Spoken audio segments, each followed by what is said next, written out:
Hello, everybody. It's Benny Trent, the Anunnaki teacher, here with Exploring New Phenomenon Extra.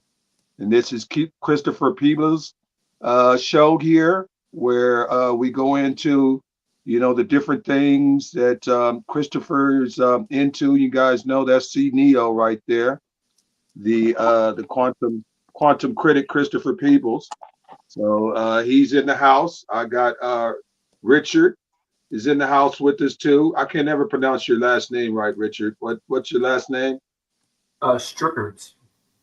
Yes, Rickards. And I've got the lion himself, Cassidy Lightwing is in the house. Everybody, my brother from another mother or another lion's den or whichever the case may be. I've However you done put I've done shows with Cassidy. He's absolutely amazing. We've done different shows in the past and been a part of each other. He's one of my, mentors that just like I would say that Bradley Powers would be one. I've learned so much from Cassidy. And he's one of the people that told me about research what you find out about once you learn some knowledge to go and research about it so that you can get your own piece and learn from it. But let's go ahead and start with you, Cassidy. We'll go ahead and go back to everybody. I said I was going to do it another way. But, Cassidy, if you want to tell them, who you are, what you're into, and what projects you got going on before, we start the conversation. well, my name's Cassidy Lightwing. God, what is there to say? I am considered a shaman amongst Native Americans, specifically for the Lakota tribe, and that means I have like tribal duties and such. This is not like, oh, I saw a YouTube video and now I'm a Heyoka. Like it's like for reals.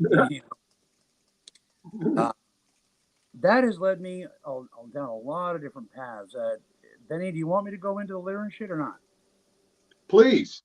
However, tell them about you. Like I said, I know you're a polymath probably more of a polymath than myself. That's why I had to go get C Neo because you used to have so much knowledge, man. I need a dictionary like I do with Chris.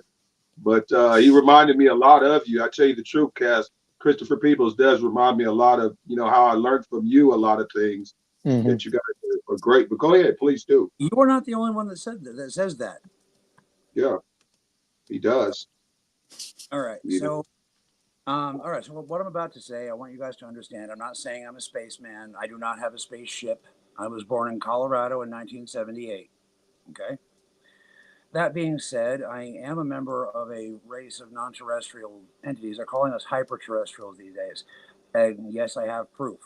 And I came out into the public to basically, hi guys, I'm here. If you're gonna hit me with a pitchfork, do it. Before Alex Jones's famous info dump on Joe Rogan where he talked about the whole hyperspatial conflict and et cetera, et cetera. So, yeah, I'm for real. And I've been doing this longer than all the others who've come forward. In fact, you might say they copied me. I wouldn't say that. Bullshit. You're hard to copy, brother. Well, they try. They tried. They can't do it. Can't happen. I have been in operation, essentially working alongside humans actively since 2012. When I don't know if you guys remember, but when December 2012 started rolling around, people started to commit suicide, and Yeah. at that point, the orders were like, "Nope, get out there, let them know there is hope. This is horseshit." Hey, Sarah. Right. So I did, and then the years went on. I finally came out fully to explain exactly who I am, what I'm doing, around about 2018. Hey, Tony. Hey, Tony. So yeah, that's a pretty wild story. But once again, I need you guys to understand. I do have proof. I have genetic reports from two different sources, medical reports, like the whole nine yards. We visitors, we look like you. We do. We are not you. You see what I mean? I am one of many thousands And the particular star type that I come from is most closely related to the ones that the UFO crowd calls the feline Lyrans. Everybody cool? Yes. Mm-hmm. Cool. I'm not scared yet. Well, there's nothing to be scared of. No. Well, you're known as the lion, man, and I know lions bite, man. So hey, they bite and they scratch. So I'm not. But we don't bite you. So what I would like to everyone, like, if for those of you who understand anything about like the Hindu gods or the Vedic gods or the stories like that, you're going to know exactly what I'm talking about here. But if you don't, then what I want you guys to do at home or whenever you have a chance to, look up Narashima. Narashima.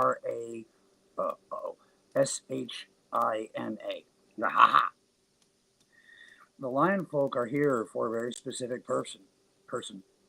Yes, person, but also purpose. If you know what the word asura means, then you understand we are here to kick ass and take names. By the time we show up into a particular planet, hell's already broken loose, and it's time to get things under control. And I do believe you would all agree with me. It qualifies. Right. Mm-hmm. So yeah. You are qualified, brother. Why, thank you. Beyond that, I'm going to have to answer specific questions because, like, it spirals, spider webs, and spirals out into various things. It's a lifetime of information in like an hour for a podcast. So, like, tell me what you want to talk about, and go. Well, let me go ahead and introduce Mr. Richard. Mr. Richard, right there. If you want to tell him who you are and what you're into there, your cup of tea there. It's my brother Richard. Okay. Hello, everyone. My name is Richard Striggers. You can call me Rich. I started down this path because when I was younger, I started experiencing things that I couldn't understand. I started seeing beings in my window and in my room that when I was younger, I didn't understand at the time, and it terrified me. As I got older, I kind of started to figure out, like, hey, this isn't normal, I guess, well, for the majority. So that started me down this rabbit hole of like, why are they coming to look at me? Why am I having these interactions? Why am I able to see spirits? Why do spirits seek me out and try to find me? And then if I'm somewhere where there's like a paranormal or like cryptid or something around, usually I'm the one that has an interaction with it. A lot of them haven't been very nice. Yeah, you should walk a ranch with us. So I guess I would be more down the esoteric path. My religion is pretty firmly based in Norse paganism, but I believe also, besides the pantheon of gods like the Aesir and the Vanir, I also believe in the source, that we are all one. That's where we come from, our higher soul, vibrations, and that this is, in a nutshell, a lot of information, but like this is all a dream, and not really the reality of what we're going through. Our soul fragmented and came down and made this so we could learn about ourselves in a physical matter, because our natural state is the spiritual. Mm-hmm. Yeah, I'm 41, and like I said, I've been having supernatural things all my life. I see things. Most of the time, I just keep on walking because I'm like, it's okay. If as long as you don't look, maybe they won't know you're looking. So that's basically me in a nutshell.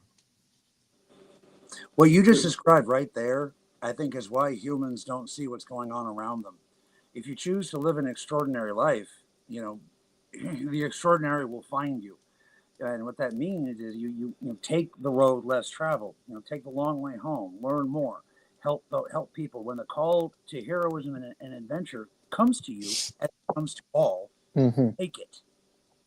If you want to live a quiet, boring life, then don't. But if you want to make a big difference, It's a boring life. I like boring life, but hey, now that I met you guys, it's not boring no more. I've had so many interactions with things. It's crazy. Christopher Peebles, the man of the hour. This is Chris's show here. This is an extra. It's called Exploring New Phenomenon Extra.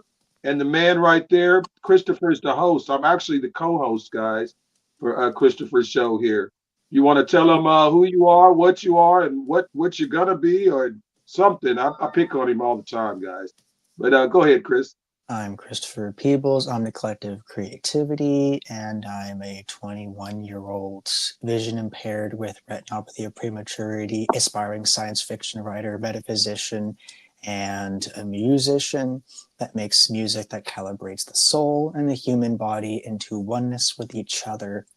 And I interact with a bunch of different interdimensional, extraterrestrial, and intergalactic beings, councils, portions of consciousness, source given form, expressed through remote transcription and dream state interactions, because those are the most compatible to a vision impaired person's mode of perceptual reception.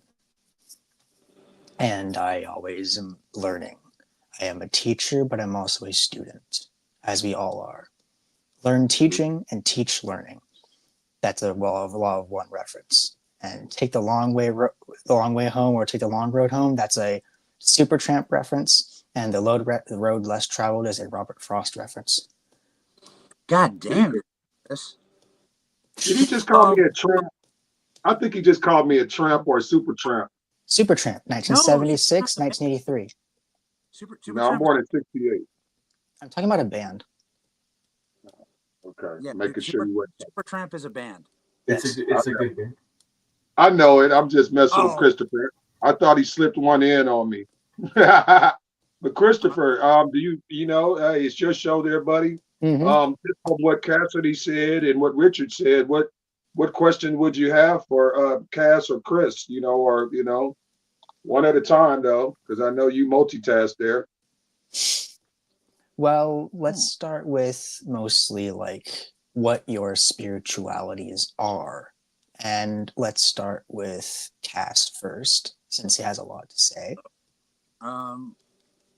Spirituality, okay, so you must understand that for people like me, spirituality takes a whole nother thing. Mm-hmm. A whole nother meaning.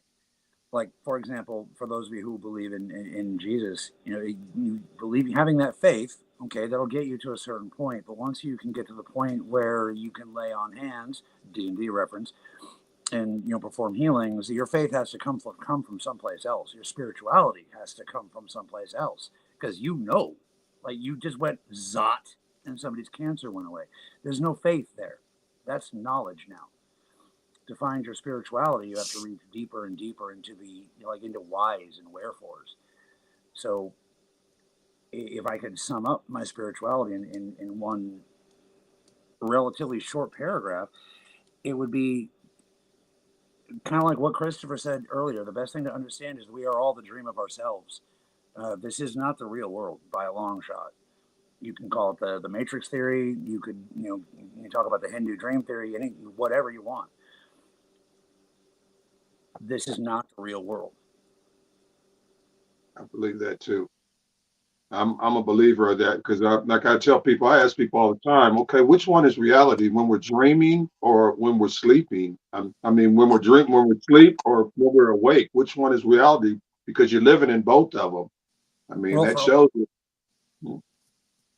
For ultra terrestrials, the dream world is the real world.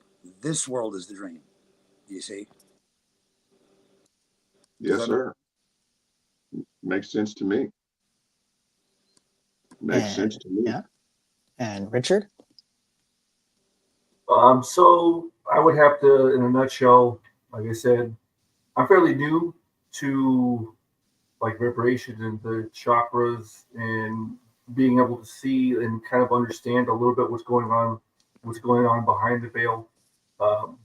Really, I kind of fell down the rabbit hole after I got some verification on some stuff, because I always thought that what I'm seeing is not everything that there is, because we can only see a small spectrum of the visible light. We can only hear a small thing, and we can only touch a small amount of things. And going down that rabbit hole, I do meditate, and I do try to go on like spiritual journeys and stuff. So I may or may not have taken a couple things to help my brain go to a better place for consciousness.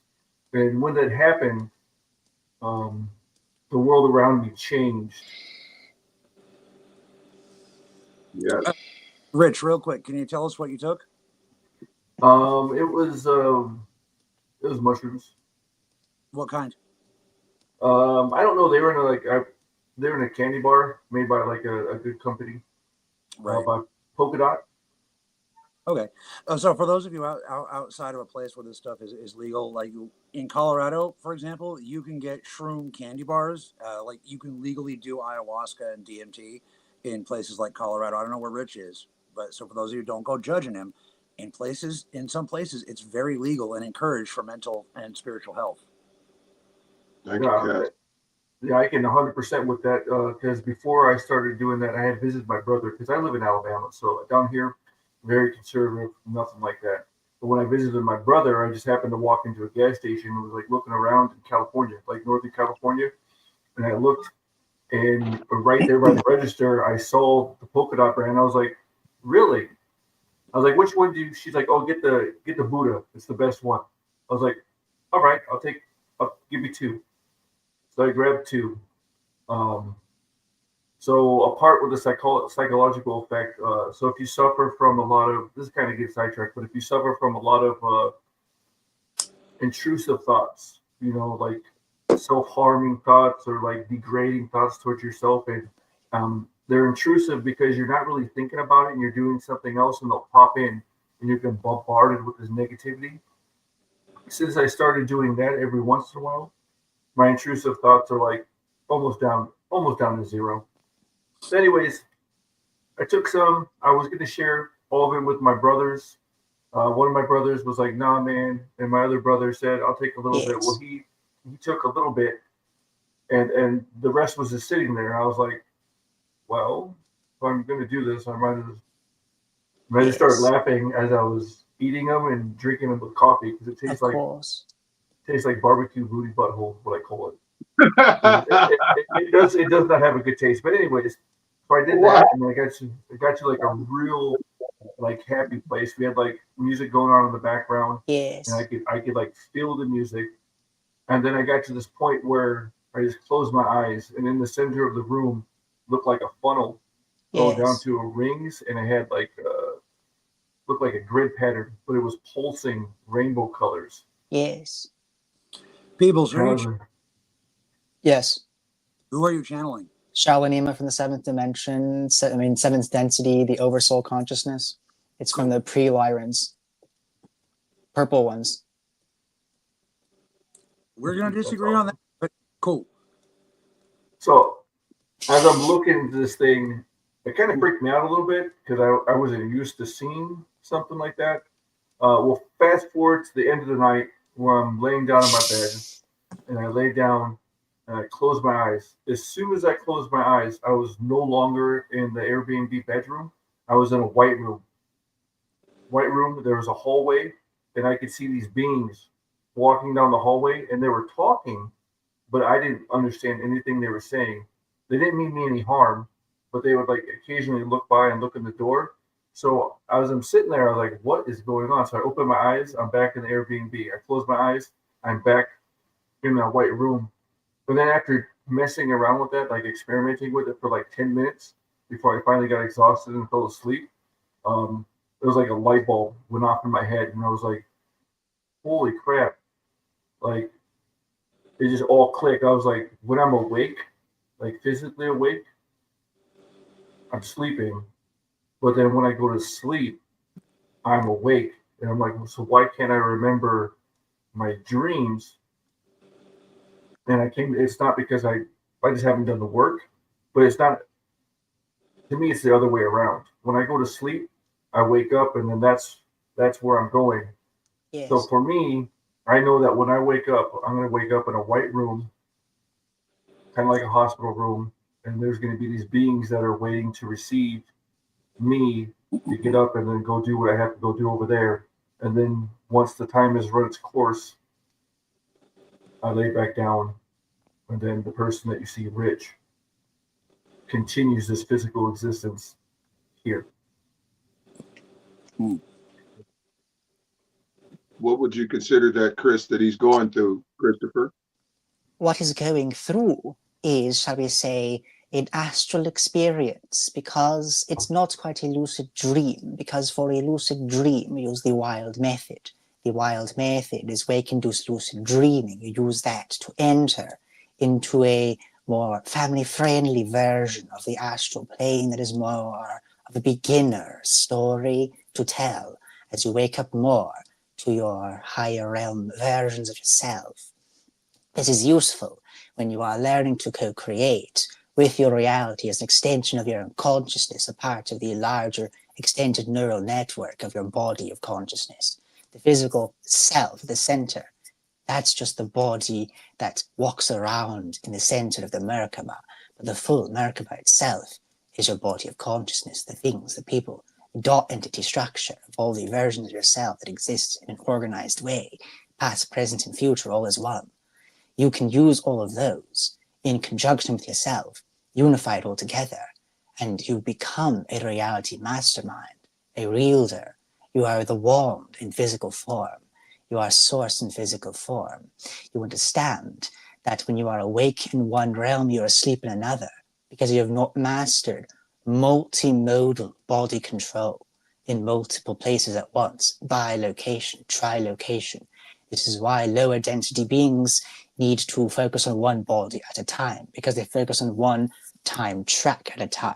When you learn bilocation and trilocation, that is when you start working with fourth and fifth dimensional essences, the tesseract, going forward and backward in time, learning about time spirals and the Metatron cube containing all the different shapes of sacred geometry within it. And you can learn about the different ways that time can bend and sway. You can have time be as fluid as a full ocean and have no structure whatsoever, no association graphs in the nexus. Or you can have time be completely structured like a boring, bland, three-dimensional version of your coordinate plane with an X, Y, and Z axis. That's where you have to learn in third density, relating to the third chakra, the solar plexus, which helps you to understand the structure of the mundane before you learn about the structurelessness of the spiritual. Otherwise, you'd have an irresponsibility with the structurelessness of the spiritual, not fully understanding and appreciating structure for what it is as a grounding tool. Structure is a grounding tool so that when you become less structured, you can still be stable because you understand how the polarities work and you understand the speeds at which the different thoughts and the different being patterns work together to keep yourself in harmony. Questions? I sounded like Count Dracula right there a little bit. I was like, man, is that Dracula over there? You know, but Chris, Cassidy, what would you say to that? Why don't you tell them what's really going on? Sure. You are choosing the story you wish to experience, whether you're calling yourself awake or... No. Tell them what's really going on.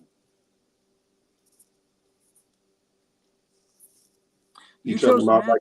It's your ass, not mine. Yes. Tell them about the disconnects between their physical and light bodies. The disconnects between the physical and light bodies are caused through not seeing the full self, because when you only believe in what you see, you're automatically limiting yourself. When you trust the reality around you and within you and above you, you are trusting that there's more than what you can see. You humble yourself to understanding that I can appreciate where I am. I can appreciate where I'm going, even though I don't know everything down here and up there, because I'm not perceiving the full scope all at once.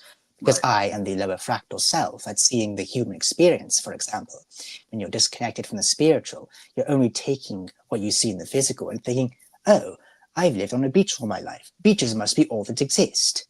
But then you explore outside that beach and realize there's a giant ocean, and you realize there's continents, and you realize, oh, the sky doesn't go on forever. There's a giant thing called space. There's a giant thing called the universe. And then you explore all the different planets and all the different galaxies and all the different everythings that exist. And then you realize there's other dimensions and dimensional pockets. You realize that the astral is just as real as this realm. You realize that wherever you are operating, whatever body you wish to inhabit, that is real because you decide to perceive yourself as embodying that. What you ever want to perceive is at your fingertips. Limitation is a choice. Limitlessness is a choice. It's dependent on what path you choose as your current moment from the heart perspective.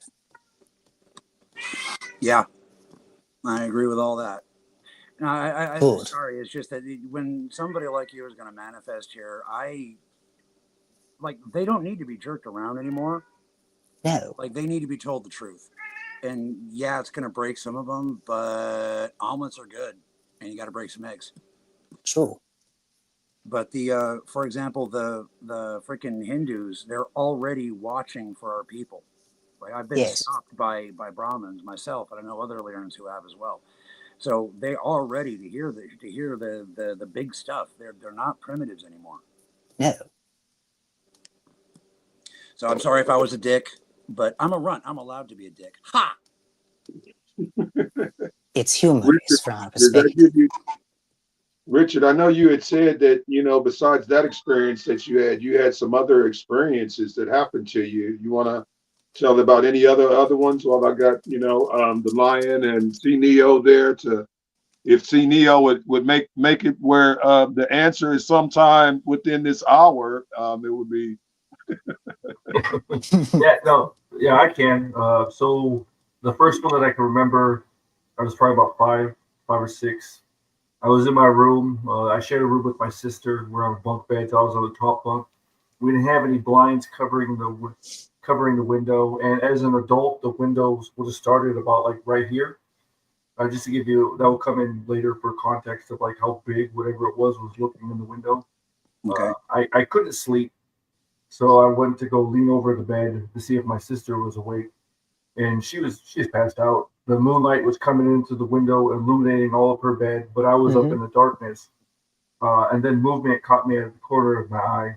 When I looked out the window, all I saw was like this weird shaped head and this very thin and lanky thing.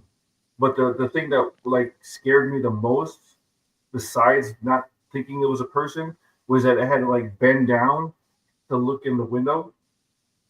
And I was like, what is this? I was like looking at it. I started to get scared. Like the fear just kind of like washed over me, because I'm 5 and I'm seeing this weird thing look in my window. So the first thing I did is I leaned back and I pulled my covers up to like right here. And I'm like looking at it. And I can tell that it's like how its head is tilted. It's staring at my sister or whatever. And I instantly in my head I'm like, please don't look at me, please don't look at me, please don't look at me. And as soon as I did that, it like looked up to me and snapped its eyes at me. And then I remember waking up in the morning. That was when I was like 5 or 6.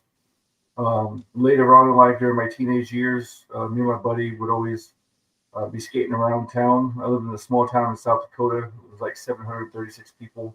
After about 11 o'clock, the streets are dead. And since we're like delinquents, me and him would ride skateboards around town at like until like 2 or 3 in the morning. So like the perfect time. And we'll be smoking and drinking and like just talking. We came from pretty rough families. So it was our way to like unwind and have fun. Yeah. A lot of the times there, we would see, I remember seeing a spaceship in the sky and we're like, oh, what is that? And it was like this crap like this, had like windows, like opaque windows, but they were spinning around it and you could like see things inside of it. We're like, oh, look, it's a spaceship. And then we took off screaming to like my house. And I remember we walked past like a garage that was like empty and had this piece of wood that would lean down. And every time we walk by it, I get like this weird feeling that I'm being watched. One of the times we looked at it and it bent down farther and we could just see it was black in there, but whatever was looking out at us was darker than black. I don't know. So we're like looking at that. From there, I would say since I was surrounded by a lot of negativity, myself was negativity. I was very suicidal. I felt like I was in a hole at the bottom of the ocean. At that time, I just wanted to not be around anymore because everything that was going on. That attracted a lot of lovely things into my life. I remember Yeah, that'll do it. I Yeah. remember laying in my bed and hearing a scratching noise above me on the ceiling, and I was like, "Oh, that could be a squirrel." And then it got louder. I was like, "Could be a branch." I was like, "No, there's no branches because we cut them down." And it kept going. Well, in the next morning, my stepdad came and yelled at me and said I needed to go fix the roof because there's shingles missing. Yeah, And that's this, strange. yeah, our roof was like 20 feet off the ground and pretty steep. So I went up there with the shingles to repair. But right above my head, there was probably like a 2 foot circle hole where the shingles were ripped off, and you could see gouges in the wood where this thing was trying to get through the ceiling to me. God, Wow. that would be, That Let me was ask Terrence on that one. Cassidy, how could he I know that you've helped me before, identify what you'd say ancient ancestors that were trying to contact me. How would he know what it is, or how could he find out what it is, or what's trying to contact him, or what's the best way to do that? Or do you have an idea of what it was from his description? I have a couple of ideas. Um, so here's the thing: glass does strange things to light. It brings things out that normally wouldn't be visible, and it can distort. I mean, everybody has had the experience, I'm sure, of looking through an old window. The additives that they started using around the 50s and 60s had a very similar effect as the Vietnam era goggles. For those of you Yes. who know what I'm talking about, the Vietnam era, they started using a special chemical that they thought would give their pilots better night vision. It did that, but it also gave them a peek across lines, across the other side. exactly what you're talking about. You do? Oh, It was the red goggles that looked red instead of green. right, Mm-hmm. right. So the scientific explanation was, it was a chemical that made all of the pilots hallucinate. The problem is they wouldn't be hallucinating the exact same beings in the exact same spots to the point that they could use targeting, lasers, whatever they used to target back then. So a lot of the chemicals that they started putting in glass to keep it strong and give it, make the glass stronger and stronger, like against weather and whatnot, it has some side effects. I've heard of people who were looking at like, for example, grays who were stalking them, and they'd be able to see the gray through the glass, but since their window was a little open, there was nothing there. They couldn't see the being where there was no glass, Yeah. just only where there was the glass. And keep in mind, again, this is the older 50s, 60s style glass. So personally, I think that's all related. Yeah, the Mhm. house that I lived in was built in 1928. Yeah, that's Well, Yeah, possible. and I do know. Uh, I won't say I know. I know is a strong word, but I have a huge inclination that it is the grays, based upon the next thing that I'll talk about. So in my 30s, I had I a, was. What's up? I said I had a feeling. Yeah. Yeah. So in my 30s, I think I was 34. I was married to my ex-wife at the time. We went to stay at her mother-in-law's house. We didn't like this woman because every time we went over there, it wasn't just to hang out. My honey to-do list required me to fix everything in their house and do all their lawn work. But so we stayed in their master bedroom because her and her husband like hated each other, but were there for mutual beneficial stuff. Like one was for money, one was for other stuff. Um, so they slept on the couch and in the reclining chair downstairs. So they let us use the upstairs. This room was huge, and at the foot of the bed there was probably like 15 foot, and then I had French doors into a sewing room, and that's where my daughter was sleeping. Me and my wife were just having a conversation, and she's like, "Well, we need to go to bed because we have to get up in the morning and do all this work." We're like, "Yeah, that sucks." So she rolled over, said, "I love you," whatever. Rolled over, went to sleep. I'm sitting there, kind of staring at the ceiling, contemplating life because I'm like, "Man, I do not want to have to do this yard work tomorrow." But that's the cost of coming up here and being my mother-in-law. So as I'm sitting there, I put my hands behind my head like this. Just to give you context, there's a ceiling fan above me. Mhm. Over on the far wall to the left, there's a vent. I can hear the AC running. I can feel it. I can see the ceiling fan move. I can hear it. I can feel the air. And then Mhm. something And then like something happened. There was like the sound switch that turned off. I could feel the AC. I couldn't hear it. I could physically see the fan turning. I could feel the air. No sound. No sound at all. Like even when I was moving, like nothing. Then at the foot of my bed, I caught movement. So I went from here, and I was like, "Oh, what?" Well, I was like, "What is that?" So I went to go move my hands down here to prop myself up. As soon as my hands went to my side, I was frozen and I couldn't move. This thing Yeah. at the this thing at the bottom of the at the foot of the bed. If I were at, I'm 6'2", so it was probably a foot and a half taller than me. It was tall, tall, lanky, and I'm looking at it, and now since I'm an adult, but I can only look at it like because I'm stuck like this, so I can only glance down, so it's kind of blurry. So like no, like I can't be seeing this. I'm sleeping. This is sleep paralysis. Going through all the logical steps, right? There's a Right. mirror. There's a mirror at the foot of the bed, kind of facing at an angle. This thing walks in front of it, and I can't see the mirror. I'm like, oh, okay, it's blocking the mirror. On the wall next to me, there's 8 big windows. This room was huge. Big windows that were open with street lights. Since the time when I was a kid, I always slept with the blinds closed. To this day, blinds are closed. I do not want like it because every time I look out there, I catch a glimpse of a little dude like peeking in, right? Yeah. But since I'm on the second floor, I don't have to worry about it. So all the blinds are open. Well, this thing walks by a window and it blocks the light. I'm like, oh, okay, this is different. This is real. This thing's here, it's blocking light. And Right. then it moved around the bed slowly to my right. And when it got to my knees, I got a real good look at this thing. And have you ever seen the movie Signs? Oh, I love that movie. It looked like that. It was a tall, it was a tall gray alien, and it was looking at me. And it walked up, and when it got to my shoulder, it bent down. So I don't know if you've ever been face to face to an alien, but I've had my face about 3 inches from a tall gray, Hmm. as it's right here looking at me, and I'm trying to move. I'm trying to scream, because you got your 3 basic things, right? Fight, flight, or freeze. Hmm. I don't freeze and I don't run. I'm a fighter. What I've always done. So I'm trying to like move and like move. I'm like, move, please, move. I need to do something. And it was just sitting there, and it started reaching a hand towards me, and then I looked up real quick. So the span of it looking up and my wife at the time rolling over is about a quarter of a second. I've never seen that woman move that fast in my life, ever. She rolled over quick, and it looked up and jumped backwards out the wall and was gone.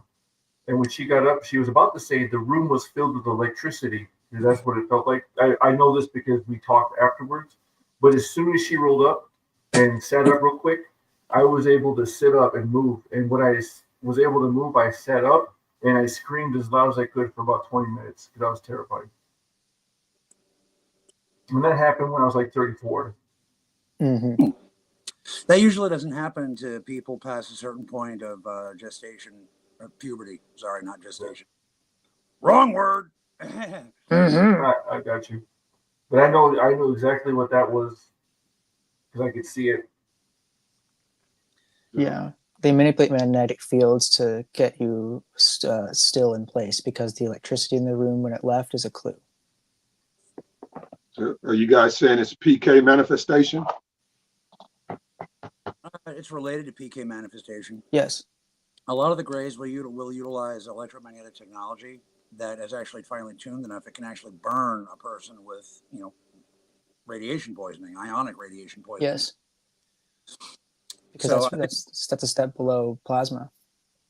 yeah, I think what you were doing when you had your arms up like this, I think you were inadvertently creating a mudra that was protecting you. So, Yeah. any of you guys have seen anime, you see them where they do the whole, the hand signs and blah blah blah, Tiger Zord or whatever anime it is. Those are called mudras, and those are very very real things. Yes. They can actually take pictures from electromagnetic pictures, like from an MRI, and show you the field your body is creating when you're doing one of these mudras. I think when you had your arms up like that, they could not get a handle on your head They couldn't get the right frequency to basically hack your brain. Um, you guys have to understand, especially anybody out there who's being bothered by non-terrestrials, you are dangerous to them. You are more dangerous to them than they are to you. Okay, they have to use technology to get to you guys, but they're vulnerable to your mental wavelengths. You see. So what they'll try to do is they'll try to scare you into shutting yourself down. Because when you're afraid, you're easier to control. Yeah. Fear is the malware that makes you insecure. And when you're insecure, you're not secure. Mm-hmm. It definitely worked at that point in time. There's like a couple other things like around that same time period. I was waking up to a needle jab in this shoulder, and there's been Which twice shoulder? my left shoulder. Okay. Sorry, I keep forgetting. When I woke up, one of the times, because actually both times, because I got stabbed, and my first instinct is like, okay, what the heck is hurting me? So I rolled over to go to punch. So when I rolled over, I don't know how to explain it. I don't know if I was like, I try to be super rational when it comes to this thing, and not just believe everything that I'm seeing. But there was this box. It was like a rectangle box like this, kind of looked like an old-fashioned camera. It had a red light, and then it had this needle that retracted down to a tiny point. When I got up and rolled over to try to punch it, the needle retracted and went and like backed up through the window. One was black, and then the other one was white. Both within a time period of like 2 weeks. Fast forward a month, I was in my bedroom. I woke up in the morning and I had like a coughing fit. It was like kind of hard for me to breathe. So I started coughing, and I coughed really hard. And then also my mouth was filled with something. And I was like, what is this? So I went to the bathroom. I should have saved it, took it to the doctor. But it like freaked me out because I had like this mass in my mouth. And when I spit out into the toilet, it was something the size of like my eyeball, perfectly round but covered in mucus. Green? Yeah. Huh? Was it green? No, the mucus was flesh covered, like flesh colored. It was like a pink. It looked like someone blew bubble gum and then stretched it over it and like pierogied it. But I coughed it up, and after that I could breathe easier. And I was like, "What is that? Like, if that was part of my lung, am I going to die?" But that was probably like the most real thing that's ever like, the other stuff is real, but like physical proof, yeah, my dumb butt flushed it down the toilet because it freaked me out. It was like the size of an eyeball, filled my whole mouth, and when I spit it out, I had no idea what it was. It didn't look like food. It looked like a golf ball covered in bubble gum. What did it taste like? Sounds like you have been tagged by the mantids, my friend. Yeah. It didn't really have it. It just tasted like my spit. That was it. But I know that it didn't come from my stomach. It came from my lungs. Because after that, I was like, "Holy crap! I could breathe the best I've ever breathed in my whole life." It's really good. Other than that, the things in recent history, about 6 months ago, I started seeing portals, and I like talk about the stuff because people who don't see that stuff look at you like, oh yeah, the mantids do work with the Greys, so it would make sense that they would work together to scare you. So and it's always similar abilities. Everybody works with everybody out there. It's not so much a matter of like racial tribes as much as tribes of ideal. So, and you got the ones that follow like the Galactic Federation and their like stuff, and then you got the ones that say, we don't gotta do that. Remember the Greys? They forged a back under the table deal with President Eisenhower back in 1954. Yeah, like whatever. Hey, you know what? That treaty saved my daughter and gave her an extra several years, so I'm not going to knock it. The treaty expired, I think, last year. By the way. That's what I heard. Well, expired for us, so we're gonna say no, don't do that. Yeah. No. So when they said the portals, you go first. It's usually like at between 3 and 3:45. I'll lay down. I wear a CPAP mask, so I'll put my CPAP mask on, and before I go to bed, I put my hands like this, and I'll put it over my heart. And then I'll do a little mantra. I mean, it's just a mantra to say, hey, no lower or same frequency beings, spiritual, physical, or interdimensional beings or other entities are allowed within my temple. My temple is my home and the property that belongs to my home. If you're here, you will leave. If not, you're not allowed to enter my domain. And I say my temple is my sanctuary for my family. And I'll list off everybody in my family that lives in the house, including the animals and my fish. After I do that, I say thank you. If I had a problem with anger or sadness, I'll acknowledge it, but then also tell it that, hey, you don't serve me anymore. I need you. You can go away. After I do all of that, there's been a couple times where I've been sitting there with my CPAP, kind of getting used to it, because it's forced air into your esophagus and stuff. And I'm staring at the ceiling. There's been a couple times when I see that, and like the Matrix, where it has like the green like prints, and you can see all these letters running down the walls. Right. My whole room, on the ceiling and down the walls, will have runes on it, and they'll either be red or they'll be black, and I can see them, and I'm like staring at them. I'm like, what is going on? You shut up. Directly after that, it will be like a thought bubble will pop up on the ceiling, and it goes. Boop. And the first time I saw it, it was a white room, but it had looked very mechanical in nature. It had like these wires and all these things running. It looked like electrician was paid $2,000 an hour to do this. It was super nice. I could see all of it, and I was like, "What is going on?" I was like staring at it, but that was it. And then it went back together. The next time it opened up, it was like a cartoon thing. I know there's two cartoon characters walking, and I was like, "What am I looking at?" And I kind of wanted to wake my wife up. I'm like, she's gonna be pissed when I wake her up, and she's like, "Go back to sleep, you dumbass. This is the ceiling." Because I knew that if I woke her up, she's not gonna see this. But there's two beings, and I could see the background. It was funny though because the two people were cartoons, but the background wasn't. The background was real. It was sunny and trees, and they were like talking, and they stopped talking. They stopped walking. The background stopped moving, and they both looked. And they both pointed at me, acknowledged the fact that I could see them, nodded to each other, and then they kept walking. And then the bubble went away.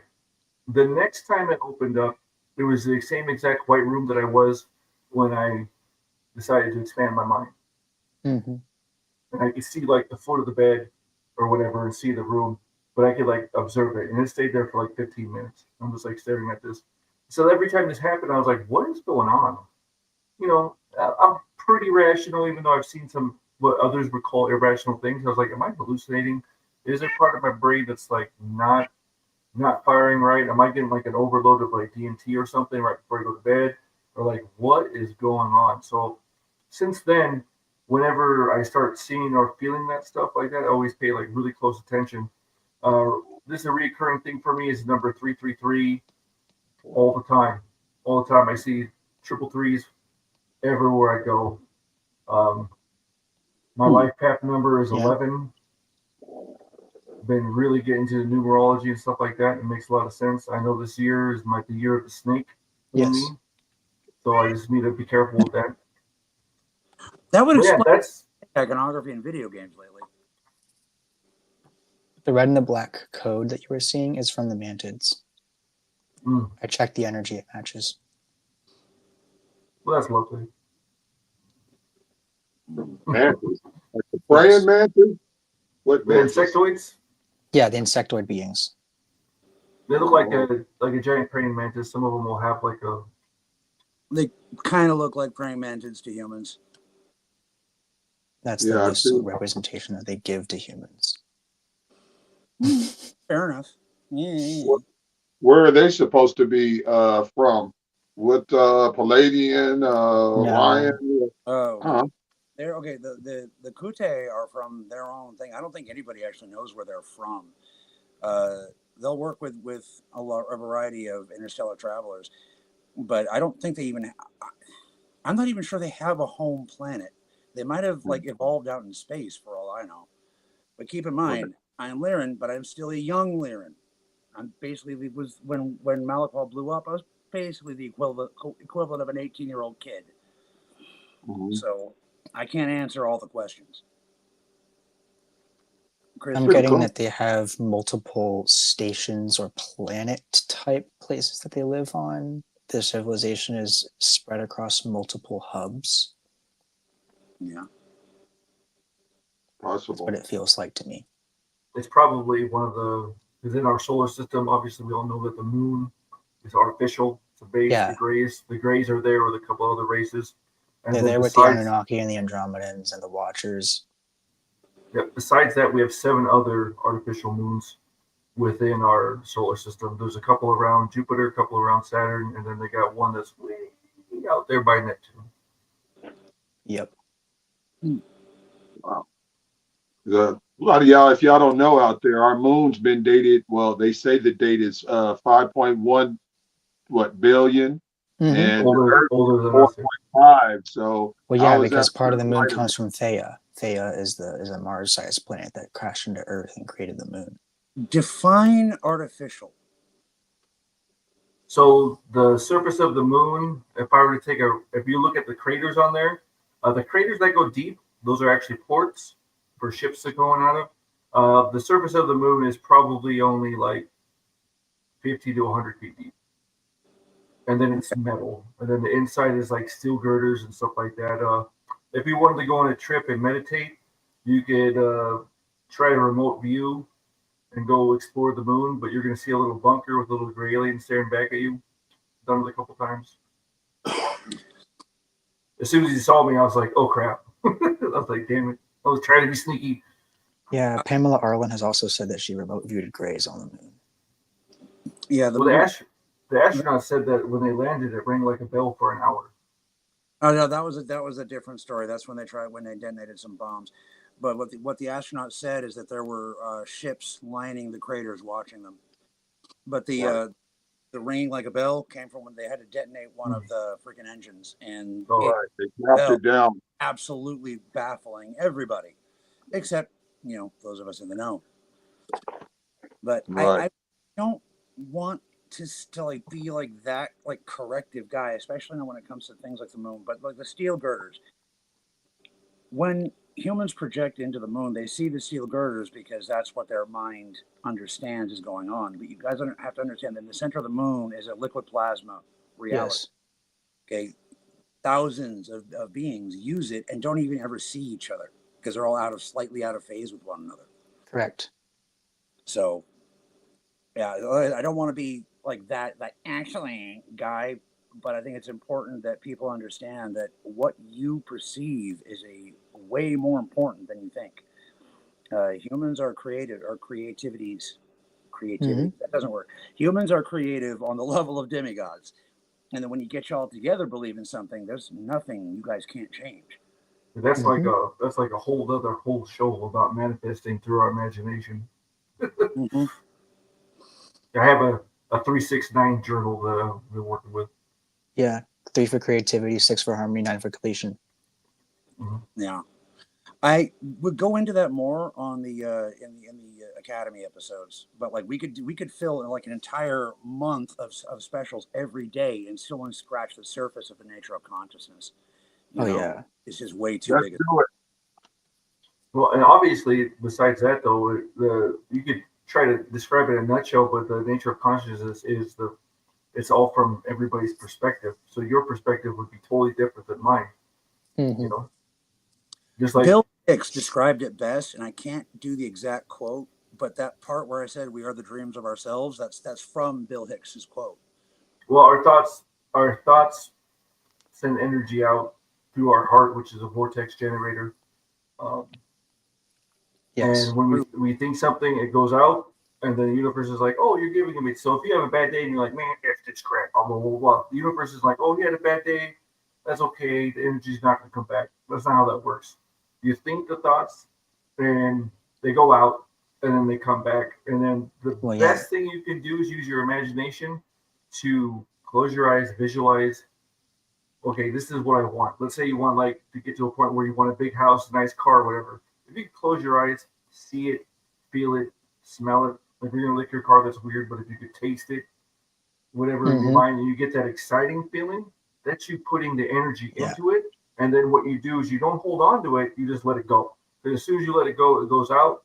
And then you do that enough times without doubt. Because when you doubt something, you're like, oh, I want this. Like, oh, that'd be awesome. This is what I want. It's like, okay, that goes out. And then you're on the same time, you're like, no, that's never going to happen. Then the universe is like, which one do I go with? It's like, okay, this one's stronger, negative doubt. So you're going to keep going down the path. The law of squares applies to the recursive move of that spiral spectrum type of movement. It's sort of like the boomerang effect, but it goes with the spiral. It goes out of you and then comes back to you. Because your chakras are portals. Everything is portals. Singularities are portals. Reality is made of portals. It's just the configuration that makes it into what we call physical stuff. Well, that's why it was kind of important recently. They actually finally defined the level of technology that the visitors actually are using. I thought they were going to say it was tech level 4, but it turns out it's tech level 7, which that's a bigger number, so it makes me happy. But when you get up into that true level of like real mastery of reality, the technology that you guys are using, you're getting your energy from inside, from within. Correct. That's the only consciousness, the prime computer from which all of those emanate. Mm-hmm. So I mean, you could fly, but what would that serve you? That's why you can't fly. Because not every, like, I really want to fly. Okay, the universe is like, sweet, oh man, you want to fly? That's cool. But is that going to serve your purpose? Or are you just saying it would be cool, or do you really want to fly? I really want to fly. I would really like I to can fly. There are winged Lyran beings that existed on a certain planet, and you can figure out about how to gain more of that experience. You can do body hopping to go there and figure out how that works in the astral, or you could just fly without wings through changing the polarity of your magnetism to not obey negative gravity that pulls you down, but have repellent gravity that pushes you off the earth, and then you can adjust your direction and your vector based upon your emotional state, because the heavier your emotions are, the further you're going to go down, and the lighter your emotions are, the more you're going to rise in the air. I like that. I'm going to take a little jab at you, but in all in fun, okay? Yeah. It's like, yeah, you just got to do this, It's really easy. You just reverse the polarity of your feet. There you go. It's like, so you mean I got to rewrite 41 years of everything saying you're human, you can't fly. Like, got it. Exactly, because your consciousness, human is just one expression of it. You can say I'm human, but that's just saying you're like just the body. You're not just the body, you're everything. And everything is participating as looking at you, being you, and the dream. Well, I mean, that's how I view it.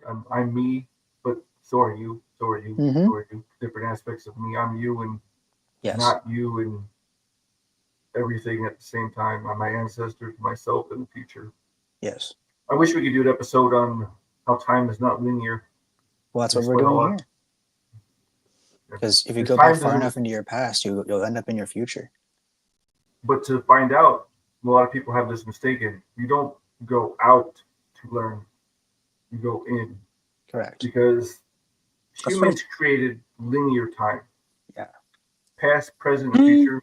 They're all constructs of us. Because time is only one time. That is now. Yeah. Everything happens now. So the time travel, all you have to do is, as he would say, all you gotta do is switch your frequency and poof, you're in the time. You're in this time. All you gotta do is poof, go like that, because it's all layered on top of it like some messed up cheesecake that's having an orgy with itself. I would building on what you said, not arguing, building on what you said. Basically, the perception of time going one direction is a matter of survival for lower level life forms. Causality is nature. You know what I mean? Yeah. So causality only goes in one direction, as far as like that primitive causality. So people looking at time the way they do now, it's an evolved trait. It's a survival trait, but it's time to move past that now. To quote one of my favorite movies, time is an ocean, not a garden hose. Correct. I was meaning to do a Jamaican accent. I ended up doing Irish. So I apologize to any Jamaicans out there. That was bad. Block, man. Block. I think normally I can do it, but I didn't. I couldn't pull it off that time. Time is an ocean, not a hose, man. I think Interstellar does a kind of a roundabout way pretty good job of explaining that time is relevant to the position. Yes. I'm glad you guys said that, because the name of the show here is Unwinding Time. And I wanted to ask each of you guys, what do you guys think about time travel? Ben Carson was talking about, how that they can project things, a Russian guy that made things that could move something here and there. But they said that people have been going back in time for a while, that they have the technology now. What I see your brain moving over there, Cassidy. What would you say about that first? I want to ask each of you guys, what do you guys think about time travel? Is it going on? Is it possible, or should we use it? Mm-hmm. I can't really give a proper answer on that one. That's not hypocritical. I could tell you guys that I would do or give anything to gather up enough energy back to just do one more jump, try to save Shar one more fucking time. Time travel at a certain point in the technology level, time travel becomes as easy as walking across the street. You can't really do much with this technologically, but hopefully, like, maybe it'll like inspire somebody to technologically like make it go. But everything that you guys see around you is a blending of essentially the fields of space and gravity. What you guys see time is like the friction between those two. Yes. So it's not a matter of if is time travel possible. It's a matter of how are you going to do it and how are you going to make it stable. And one of the main problems with time travel, if you want to stay in the third dimension, like for example, maybe you have a mission here or something, you have to replace every single molecule that would have been displaced by your whatever it is you're trying to do. Literally everything must be accounted for, which is not really a big problem when you get like Pleiadian, computers and shit. They can just do it. You know what I mean? They can just think it. They can just do the calculations. Mm-hmm. That's through variance computation engines and consciousness pods.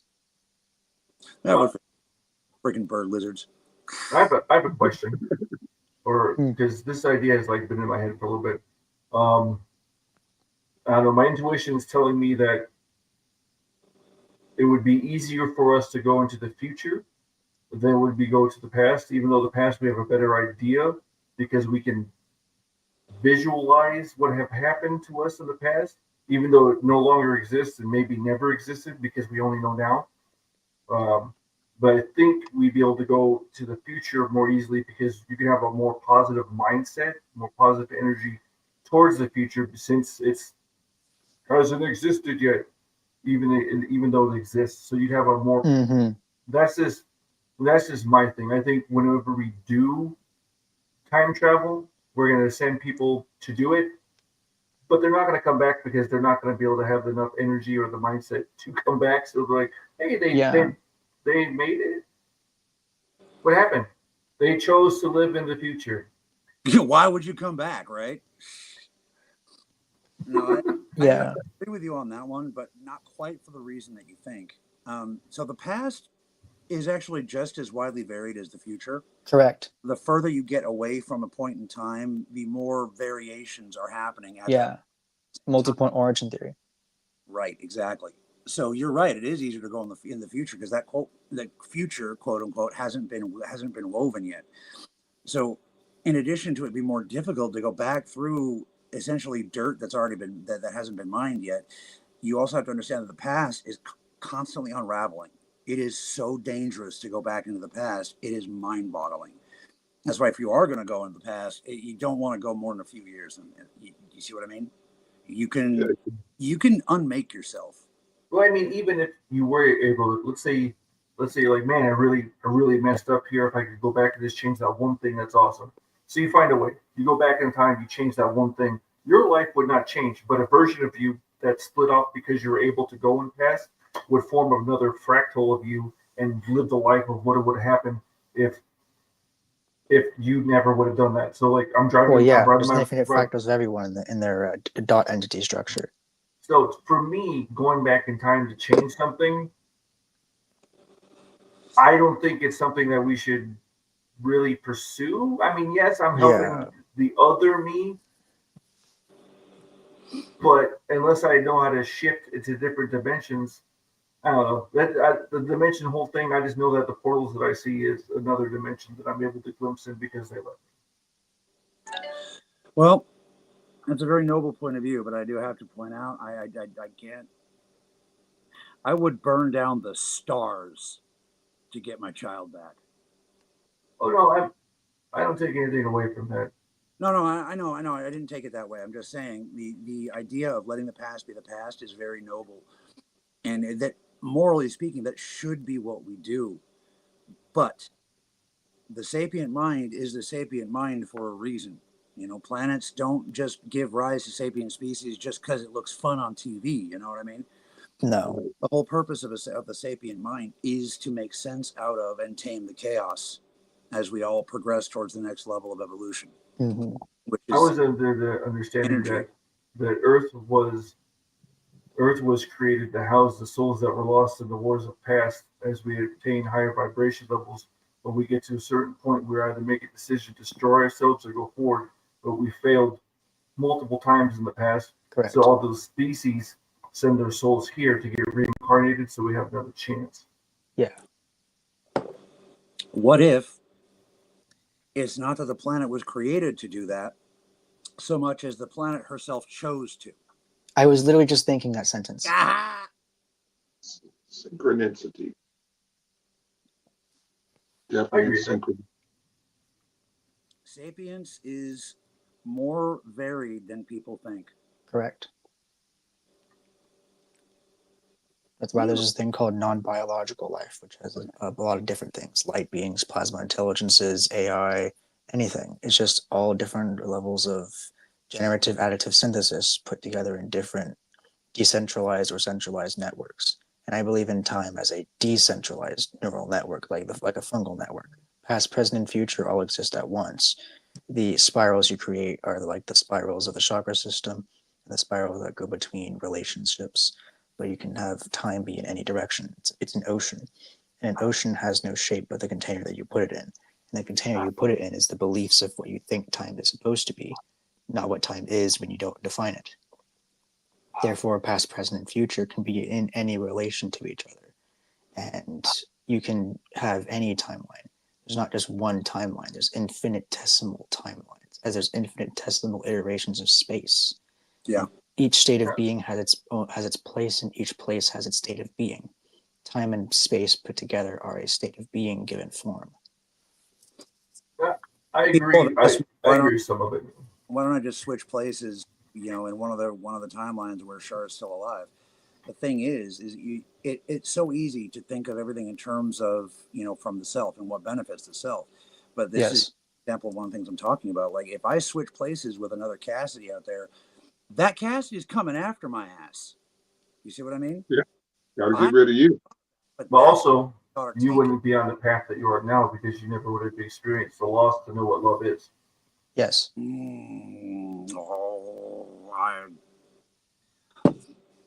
I'm going to say this, and it always comes out wrong, and people get insulted. Please don't be insulted, but you monkeys are so cute. Damn aliens. I blame my heritage. No, primate perspective, I can't understand the primate perspective. Okay, Yeah. There's nothing wrong with primates. Primates are absolutely awesome. I would give both of my nuts and my penis to be human. All right. That's funny. Keep that, please. Keep it. Don't give it away for free. Keep it, please. Open your sacral chakra and be unashamed of it. No, I'm just saying. You know, I trained my ass off to be human. Everybody did. It's just that getting to be human kind of part of that of the problem is that 24th chromosome. Yes. It doesn't work the same way in Yeah. human. That's because you have a different planet whose DNA template you're connected to, because each planet has its own signature of DNA types that are inhabit that planetary sphere, which is why extraterrestrials can tell what planet you're from based upon the DNA signature overlays. You smell like you're home. Mm-hmm. So, can I ask you a question? Yes. If you could remember the Akashic record that you signed to come down here to live this life, the contract, would that have made it easier? No, it didn't. So Archie from YouTube says, are the eggs under the bridge or is DNA water dimension? Water's in all dimensions. The plasma intelligences have the DNA template codes and the template layer of creation. And then the physical version of DNA is just what that plasma encodes. I would have to say that, sorry, you want to go? Water touches all the dimensions. Yes. That's one of its molecular properties. Go ahead. That's all I was going to say. Oh, yeah, the DNA, so your DNA chain, I guess I would have to agree with the water, because your DNA chain, like water, expands and retracts. As you start doing more unhealthy stuff and putting toxins and stuff like that, your DNA chain starts to spread apart. And that's where you start getting diseases and sickness and start having all these kidneys and like all this stuff that starts to happen. You know, as you start to purify and get rid of the extra chemicals, eat better, a lot of preservatives, cut that out, start treating your body so bad, it tightens up your DNA. You can also temporarily do it if you can stand it by getting freezing cold water for about 10 to 15 minutes. Kind of forces a lot of the bad stuff out to tighten up that DNA chain. But yes, eggs can be under the bridge if you put them there, but your DNA is like water in the fact that it expands and retracts based upon the lifestyle that you're doing and the frequencies that you're putting out and the frequencies that you're putting in. That's why a lot of people who are really sensitive preach that you should have chilled up so you're not just absorbing everything around you like a sponge, because it's not good. Yeah, and I was making a parallel to where like atomic structure fuses together and contracts into itself, and it becomes plasma. And DNA does the same thing when you wake up because you're fusing yourself together, not breaking yourself apart. You're making yourself one, which is why the DNA fuses. That's why it gets smaller, because it's compacting into itself. That's the introspection on the molecular level that helps you to bring in the information that you want from your source, because contraction and expansion has to be equal for your reality bubble to be stable. So as you're going outward with your spiritual development, your DNA goes inward to bring in the results of that to you with your manifested recursive loops. I wonder if that's why some shamanistic cultures believe that you're only alive in the day you're at. That the person you were yesterday is a different person, and that dude did some shit, and that guy knocked over his own bong. You know. Yes. Sucked. So, that's not Darth Vader. I'll be right back. Don't do Darth Vader like that. Well, in the perspective of what you're talking about, technically, no, that person yesterday no longer exists because the past don't exist anymore. As soon as you wake up and go to the now. Like, well, yeah. Previously, what you focus upon grows, what you don't focus upon shrinks. Well, it's like think about it as like a video game where the GPU renders what your character's looking at. It already has an idea of what the outside is based upon the memory stored in the RAM. So, like your brain, like I'm in here, right? So what I'm rendering is stuff I can see. Over there exists, but it doesn't exist because I can't see it, right? As soon as I walk outside, my brain renders everything like a GPU and a observer computer. effect. Yeah, that's what reality is. It's all about the general observer line. Yeah. Well, that kind of just gets me thinking about, when y'all was talking about water and, the different things that, okay, now you see an ice cube and that's an ice cube. But if somebody had never seen water, they wouldn't know that ice cube could turn to water when it melts. And then once it's steamed in the heat, it goes to steam. Yes. You know what I mean? So it's showing three different elements of that same element. So with states us of matter being changing.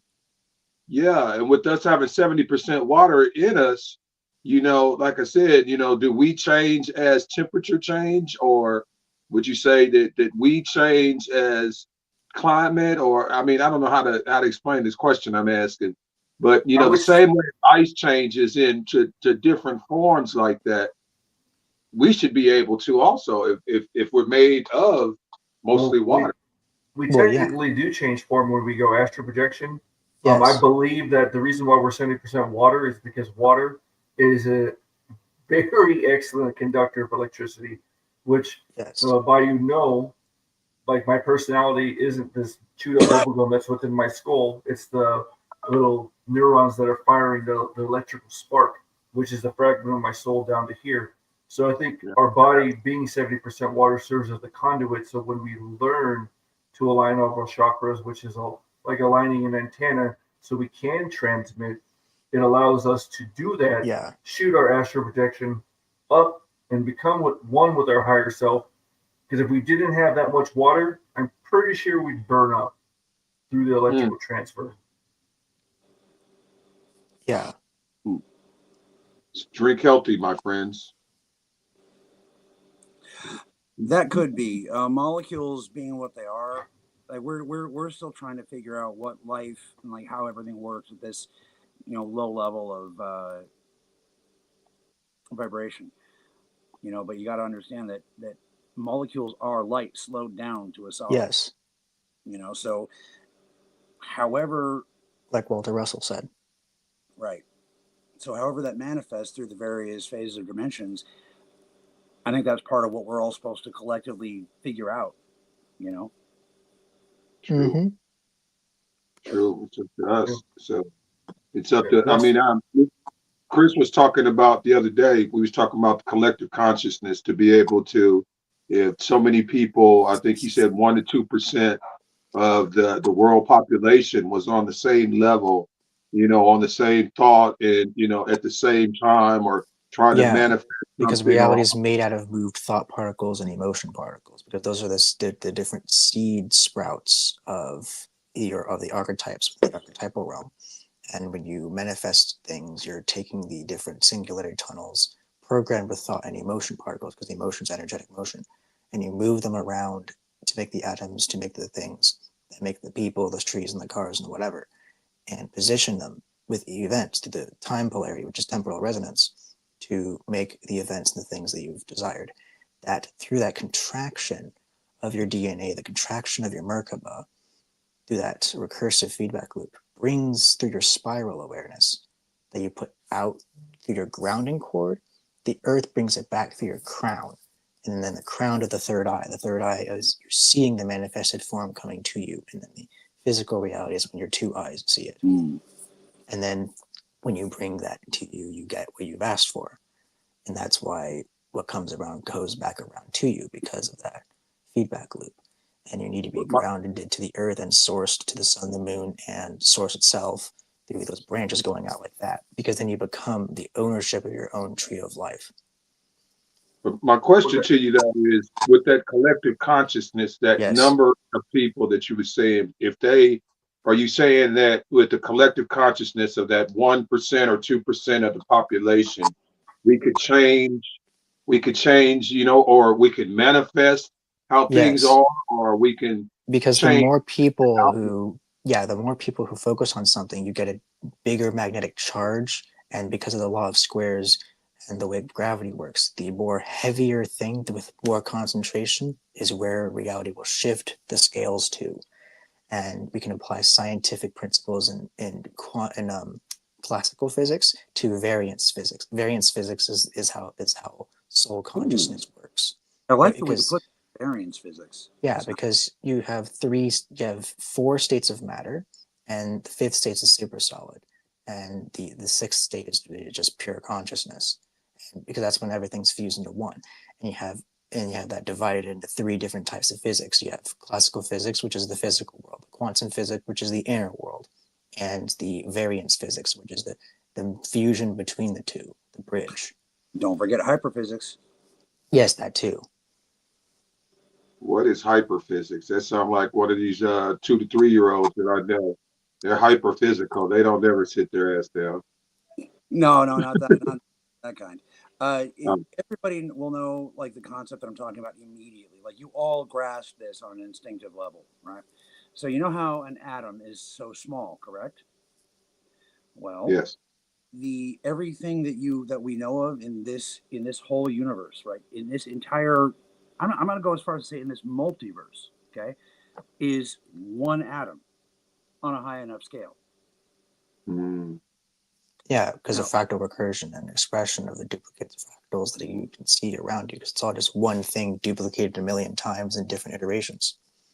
Size is not what you people think it is. So things when it flips over from physics to quantum physics, it's not smallness anymore. You are now entered into a this is going to sound a little bit weird, but the high end of a new infinity. Yes. So I size, told an ex-girlfriend of mine one time that size isn't anything, and she didn't believe me. So, hey, I'm gonna have to go back and find her again and let her know. yeah, I'll it's talk like, yeah, the spacemen say that size is irrelevant. to It's even irrelevant in the Feywilds. Yeah. Oh man. So back to your collective consciousness. You Yes, just sir. have to kind of look at some historical people in the past to realize the potential. What happens when you tap into it? Nikolai Tesla and Albert Einstein both said that their ideas were not theirs, and they were given them by when they were meditating in a chair.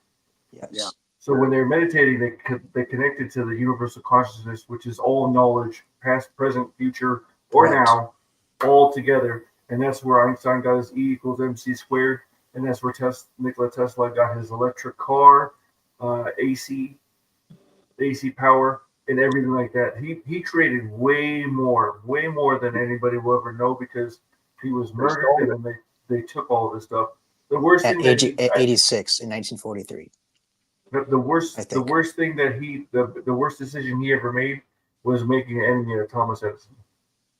Yeah, when that Chicago Fair, that World Fair, that because he wanted to give away and they 1893. wanted to monopolize it. Yeah, that they wanted to monopolize it. But while you say about Tesla, you know he electrocuted himself. He took in more voltage of electricity, but he was born during an electrical storm also. On midnight, So I I mean, think. I don't know if that enhanced him when because he was doing a test. They said that he was being electrocuted by I guess one of those coil things that he made, and A his Tesla coil. assistant, huh? A Tesla coil. Yes. Yeah, the one inside the place that I can't remember the guy that put the money up for it, not Rockefeller, but one of those guys had put the J.P. money up for Morgan. him. So, yeah, J.P. Morgan had built something, but he was doing a test, and the electricity started shocking the heck out of him. So his assistant had to throw the switch. But they said after that, he even had more different thoughts come to him. But they even say that different entities came to Tesla, and different beings or whatever you might want to say. But Martians. huh? That's What do you the say? idea that came to my head. Martians. Martians. I think we're Martians, man. Because they No, show the colonization of Mars. I think we're it was the partial. reverse. Humans from Atlantis and Lemuria and the intergalactic civilization from 400,000 years ago went to Mars and then merged with the Maldikites. Yeah, I'm one of my past life is I think it's called Maldek or whatever the old Yes, planet. Maldek. I was talking about Maldek. Yeah, that's my I fought in a war there Yeah. in one of my previous lives. I was a commander on like this big robot mech thing. I had multiple dreams about that. You guys make me glad I don't remember that shit. You know that, right?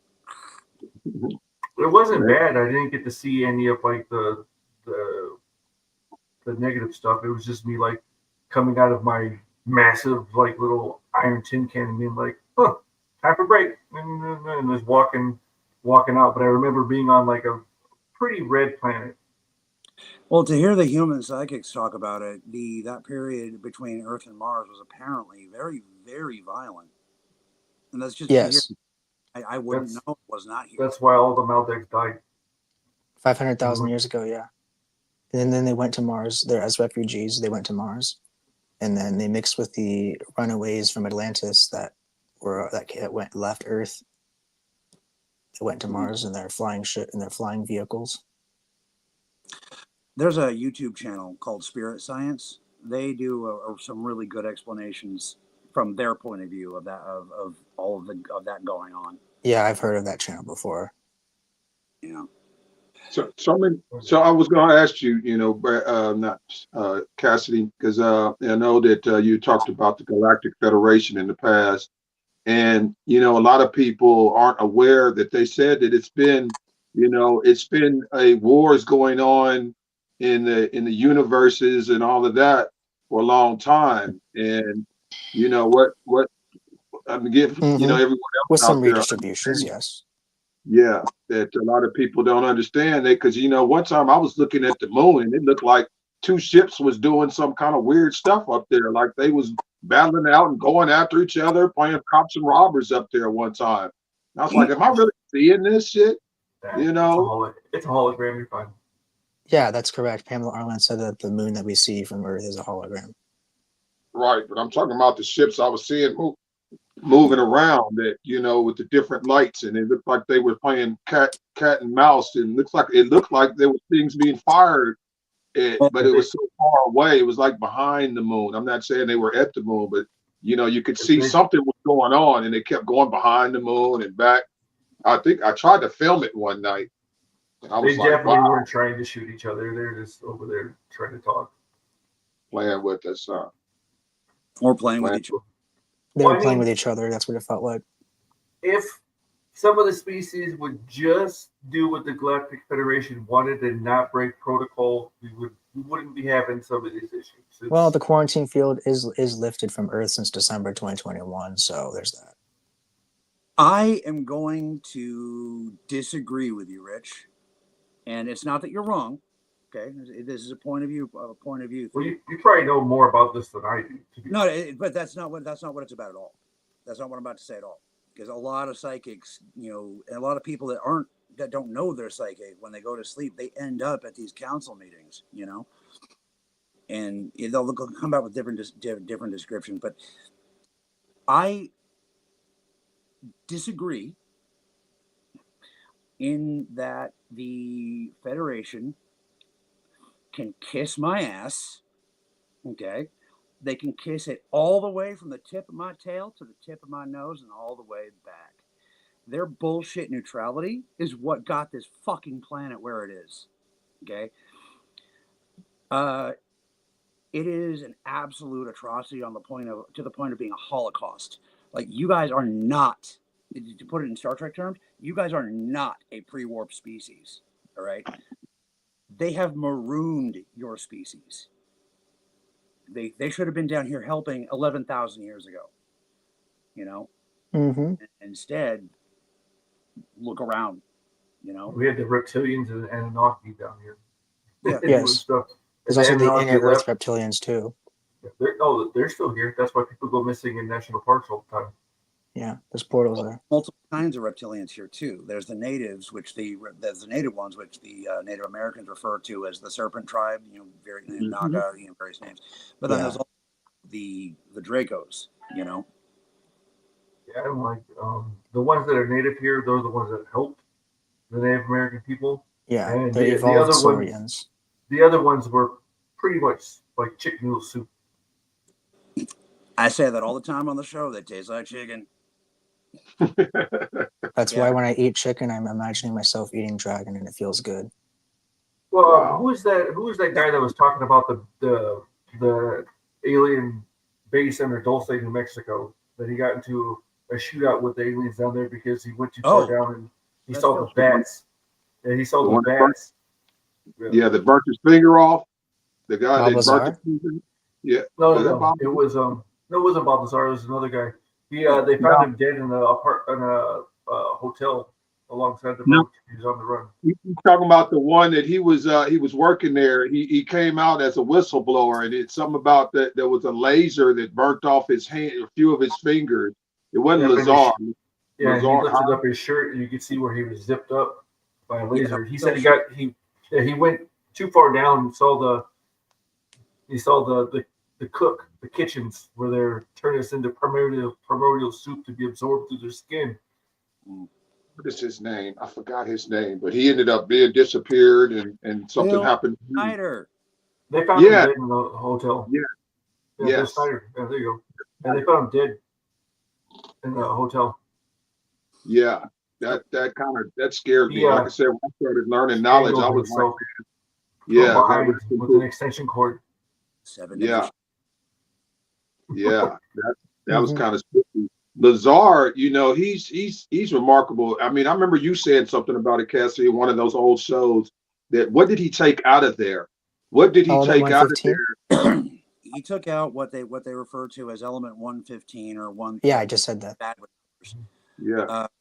It's no, it has different names. My people call it anumite.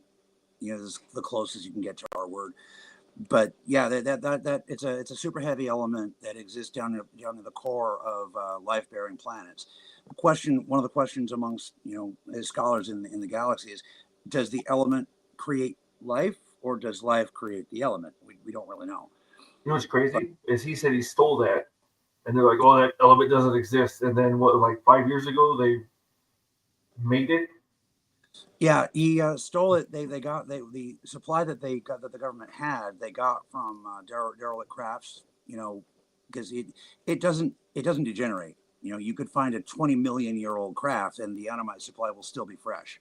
It's And it's better not than gold. the crystals in Star Trek. So he stole some of what the government already had, and then, like, I guess he synthesized it or something. I'm not really sure past that point. All I know is I'm pissed off at Bob Lazar. And one of these days I want to talk to him.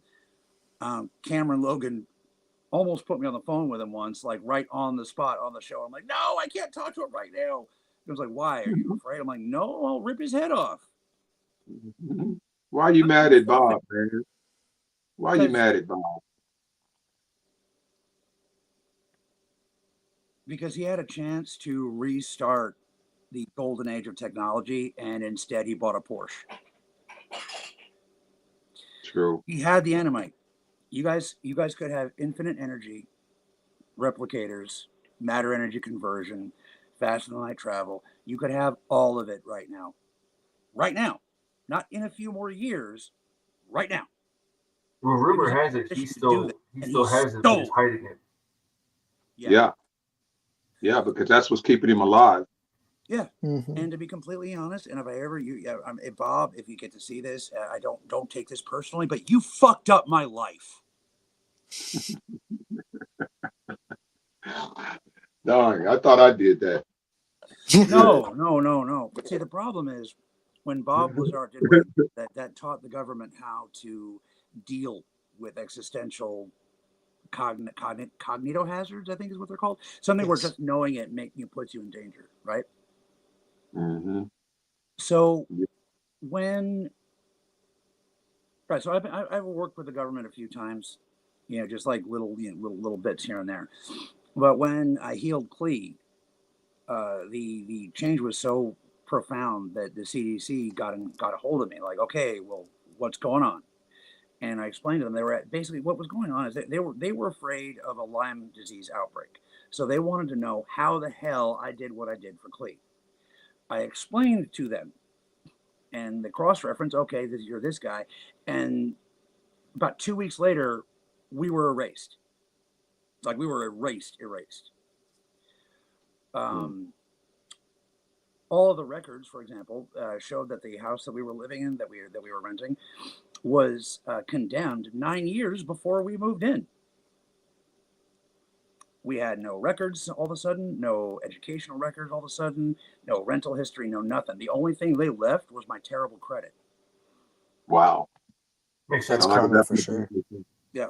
And I don't even blame him, because, like, Bob Lazar tried to legit steal world-ending secrets.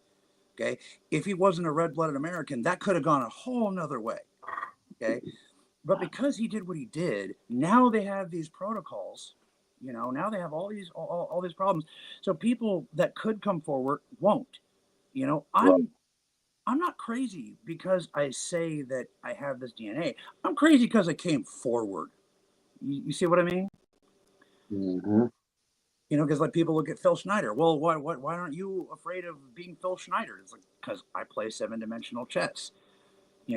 I don't put myself in a position where they're going to kill me at some point. Fence. See, I'm on the. I guess I would be on the other side of the fence. I think that because he did what he did, as far as I'm aware, which is different perspective than you. I think what he did is he made it possible for people like him and other people that come forward with disclosure to force the government to acknowledge certain things. Because let's be real, if there wasn't hard evidence that kept this popping up every once in a while, the government would be like, nope, doesn't exist, nope, doesn't exist, nope, doesn't exist.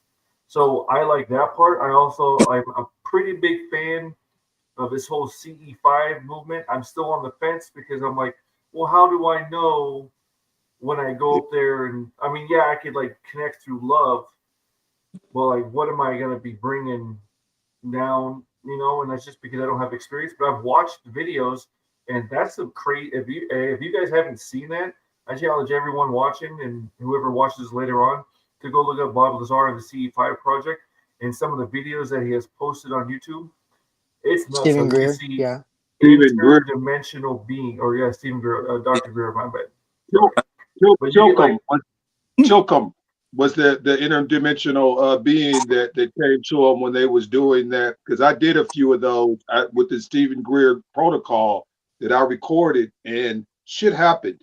Because, like I said, it's peaceful contact. Making peaceful contact with them. And what he described, I didn't get a being, but I had some weird shit happen. What happened was some drones came down that I thought, because when we hit the laser, because apparently there's some type of grid above Earth that picks up those lasers if anything comes out. So once we thought it was a star, next thing you know, we see something come down. It would look like a plane, and then the plane split apart. Next thing you know, we had, like what you were saying, helicopters over the house and just kind of swarming around, and white cars start rolling around because I did like two or three of them that I recorded. And it was, like I said, it was really strange because he says that, when you do those, to imagine what your higher being is. And I told him that I'm thinking about thought and Metatron. So he Yes. said from there, focus on that and then make a triangle with your laser pointer, a square, and a circle. Remember, you had me do it one time on the wall, Cassidy, during one of those shows. You told me to do it on the wall. And I was telling him that once we did it, my girlfriend, she was talking about angels and cherubims. The next day we went out and recorded, it's like the clouds look like cherubims and angels and all that. With mine, when I went out and recorded the next day, everything looked like like how this the flower of life and all kind of different stuff that was Metatronish, I would say, that was Yeah. more higher dimensional because I was trying to channel thought in them.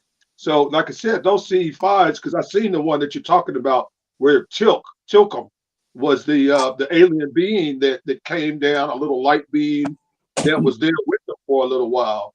And that's amazing. Like I said, I'm on to those CE5s.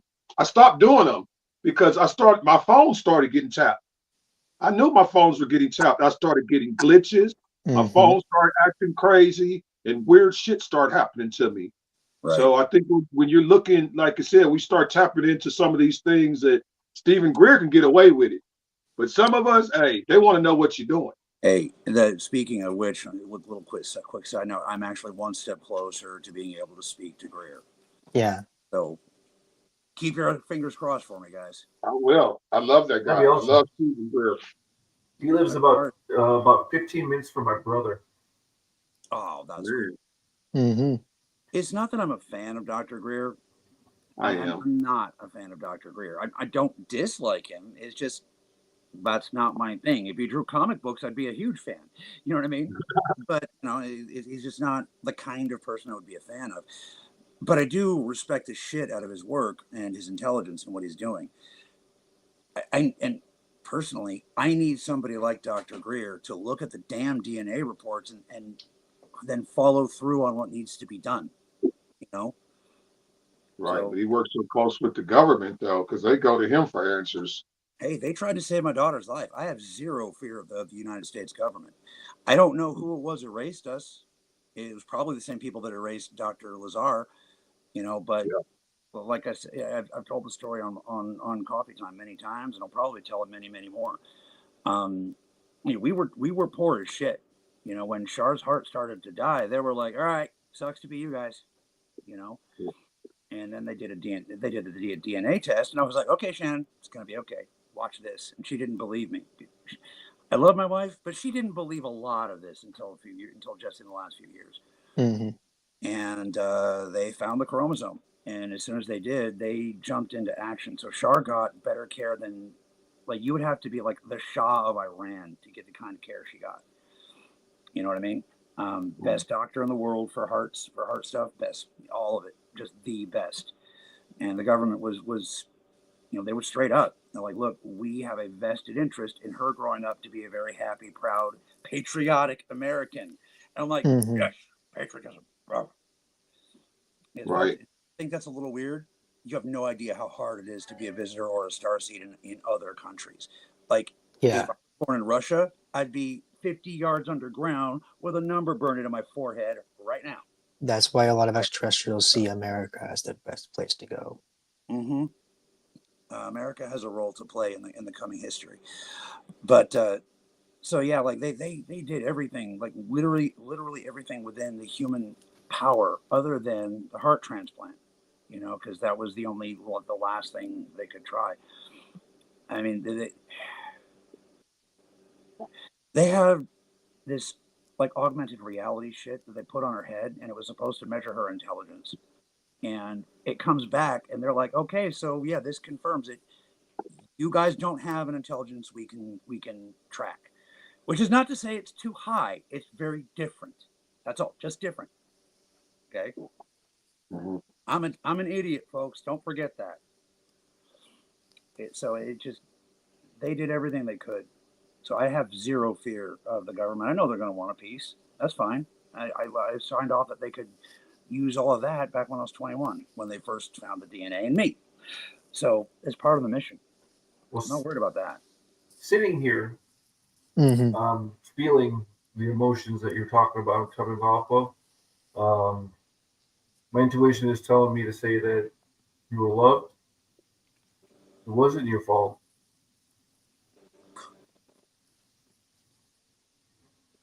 You need to remember that, like, because I can feel your pain You being know, it's being strange you say that, Rich. pushed. When I I've been found out about Cassidy's daughter dying, that something came to me was like, let Daddy know I love him. I texted him. I was like, hey, I didn't want to, because Cassidy, like I said, hey, he'll find out if you're real, if you're not real. And this was one of those times I didn't understand what it was coming to me, but she knew that I was connected, and she said, tell Daddy I love him, and pretty much what you just said, that it's not your fault. Because I think I can't remember what the text message I sent you was, but right after when I found it, I was like, when I heard about his daughter, I was like, she came and she was like strong. She was like, tell Daddy I love him, and it's not his fault. Just pretty much what you were saying there. Well, I almost So I you, almost had like a tear start to form because I just felt this wash. Um, the emotion was super cold, so it yeah, hit me, and I was like, okay, let me process this. And then it just like in the back of my mind is like, you need to say this. So that's why I yeah, say that you're Mm-hmm. loved by you're more six. people than you know, and it wasn't your fault. well, Yes, I'm getting chills because I felt that energy. Like I told you, Cassidy, I told you your daughter was pretty strong, man. And the yeah, people that you connect to and start to communicate with, I think she just kind of vetting us out to figure out if we're true to hang with you or not. Yeah. I believe so. That's the no, feeling I get. you are 100% correct on what Shar could do. Like, she was beyond me. I think she might have had more DNA. You know what I mean? Like, hers was pure or something. To give you guys an idea, for those who don't know or haven't told the story or haven't been told the story, Same amount of DNA, but more access to its data. That's the thought that I just got. that makes sense. That tracks. So yeah, we were going across the country. So my family, like, we've been getting hunted by Jehovah's Witnesses since my oldest son was born.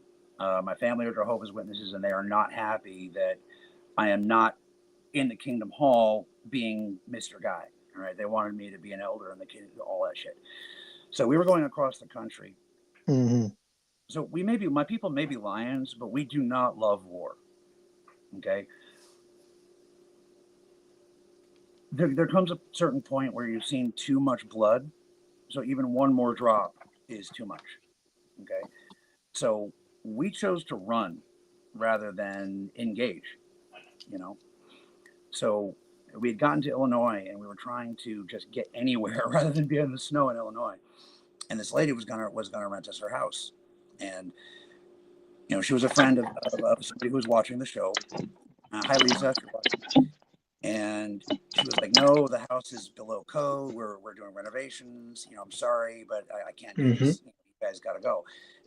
And while we were talking to her, begging for for her to let us rent this place so we can get out of danger, Char got out of the car, walked around, and touched her in the back of the knee. What I didn't know is that she had had surgery on that knee, like literally just like a few days prior. So Shark touched her and she stood straight up like that. And she said, "What are you people?" Just immediately. Not who, what. Mm-hmm. And Mm-hmm. yeah, her knee was healed. And she gave us the keys on the spot without a deposit. And as my Wow. answer was, we work for Jesus. So, bam, Good enough. you know, Shar was that kind of person. Like everywhere she went, like every state we went through, she left a trail of people who had lost hope that were now born again in hope. You know, and she didn't discriminate. Like, oh, I'm only going to touch Christians. It didn't matter. Like she doesn't care. She didn't fucking care. She didn't care. She tried to Right. heal a guy who was claiming to be Odin. Here in Mm-hmm. Colorado. I mean, Right. she didn't give a shit. So when she realized she was going to die, she looked at me and she goes, "Daddy, don't hurt anybody when I'm gone." And I'm like, Right. "Oh, you little shit." That's So, yeah, she made me pinky swear. Thank you, Katie. But on the other hand, I'm glad she did because that's a one-way ticket to hell.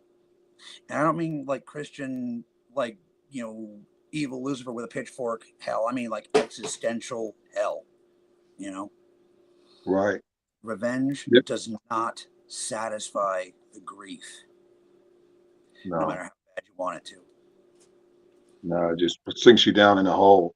Let me ask you something, Cass. I know you worked with I don't want to say the names, but I just say CG Garcia. I'll just say Garcia. Oh, Garcia. And you worked with the daughter. And would you say that that was the same thing like Shar, or it was just that because that I believe that the baby has star seed or whatever because before I got on the team to help with them that they said that you had already came and visited and worked with her before we ever got into the team to try to help with Tea on Sunday, that group that Garcia put together. But how would you label that child?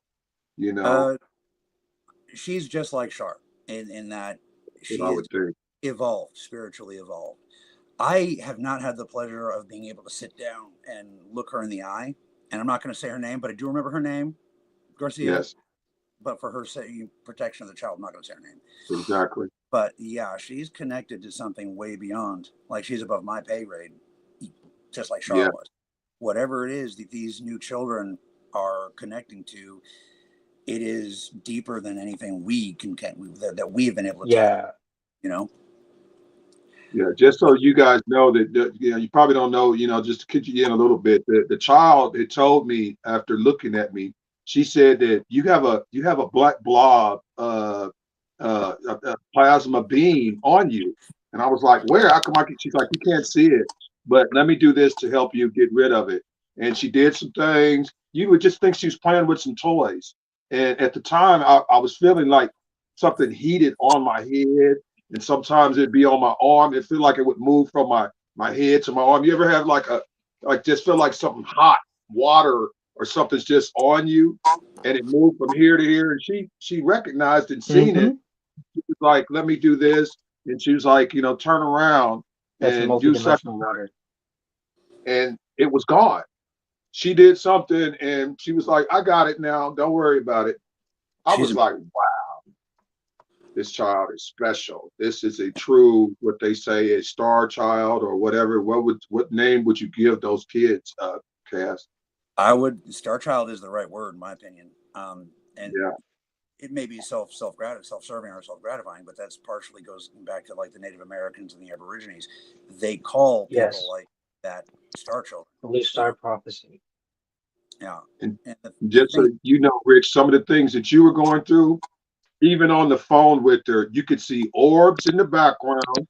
I see just when talking to her on FaceTime, her on FaceTime, you would see black things move across the room, shadow people. They had orbs, they had so much stuff going on. I think they were trying to get to the kid. And it was really, it was spooky at first because I was like, I had never seen no stuff like that. And I had worked with her building up, her spiritual on the astral. I told her to think of a superhero that she liked, Powder Puff. So I was like, okay, well, think of yourself as a super Powder Puff when they come to you, and imagine yourself like that. Like I'm a Powerpuff silverback Girls. gorilla. Yeah. So yeah, I was building up, that, and we had different people dealing with different aspects to help with the different parts, because we had someone that, if there was demon, we had someone dealing with the demon and spiritual, Yeah. mystical, and me being religious based at that time.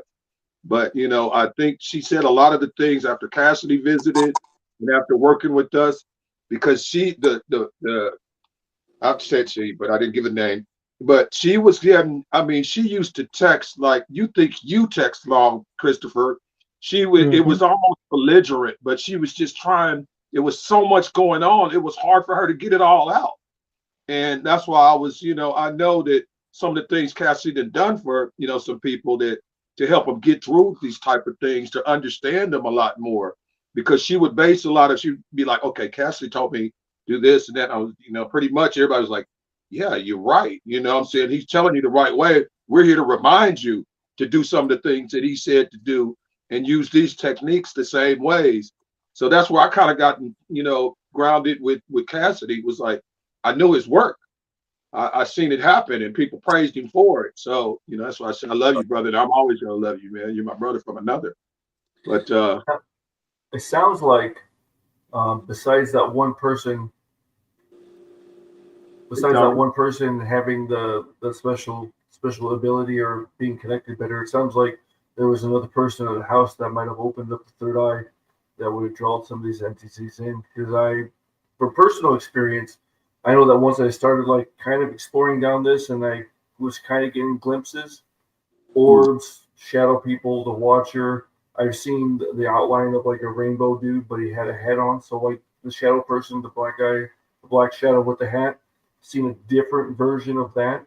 Um, I just said that I saw a little dude over here watching me on my right, by my right shoulder. I was sitting here like talking with you guys, and all of a sudden I saw movement, and I went and looked quick, and there's a little switch. So I might have to clean and smudge my house and put my crystals back in the corners again. Yeah, I see Hmm. it back there behind your right shoulder. Yeah, I see it. Look like it's poking in and out that fake window of that house there. I see that. At first you would move and it would move, and now it comes when it wants to. Yeah, I see that. But you kind of you hit what I call a hit is when you have a coincidence, man. So it's when I'm reading people, I tell them if I hit something, say hit. It makes me, get closer to what I'm looking for. But what you said about, because Garcia had someone in the house that was a negative person. You remember her talking about that, Cass? She had said that somebody that she was associated with was very negative and pretty much verbally abusive, and that might have caused some things. And I think they were into some weird shit that might yeah, have caused some things to happen. They feed off of it. Yeah, Hmm. I don't know who, and I don't really care. I literally don't. I can smell their energy. I can track them through the plane. I don't really care who they are. I don't need to know your name to get you. But yeah, somebody painted Little Garcia. You know what I mean when I say painted? no, It's a military term. They'll they use okay. the Mark laser on 'em. paint a target, Yeah. and then Right. the missiles or whatever come in. Somebody painted that little girl, and I do not know who, but Garcia, if you're watching this, whoever's life fell utterly apart right afterwards, that's who did it. Because again, I don't know who it is. Lyrans don't. And that's why I told you guys, look up Narushima. There's a reason why we are here specifically, and it is for the children. Yeah. So it's just one of those things where, thanks to Shannon Boongard, Garcia was able to get a hold of me. But Yeah. I had people after Shar passed away. There's one guy, and he knows who he's to. I'm not going to say his name, but he called me up bawling, just absolutely bawling. And I was like, dude, what's wrong, man? What's wrong? And he goes, it was my fault. I killed Shar. And I started laughing. And he goes, and he gets very upset. And he goes, well, what? He goes, you're not dead. And I go, you're not dead. So no, you didn't. Mm-hmm.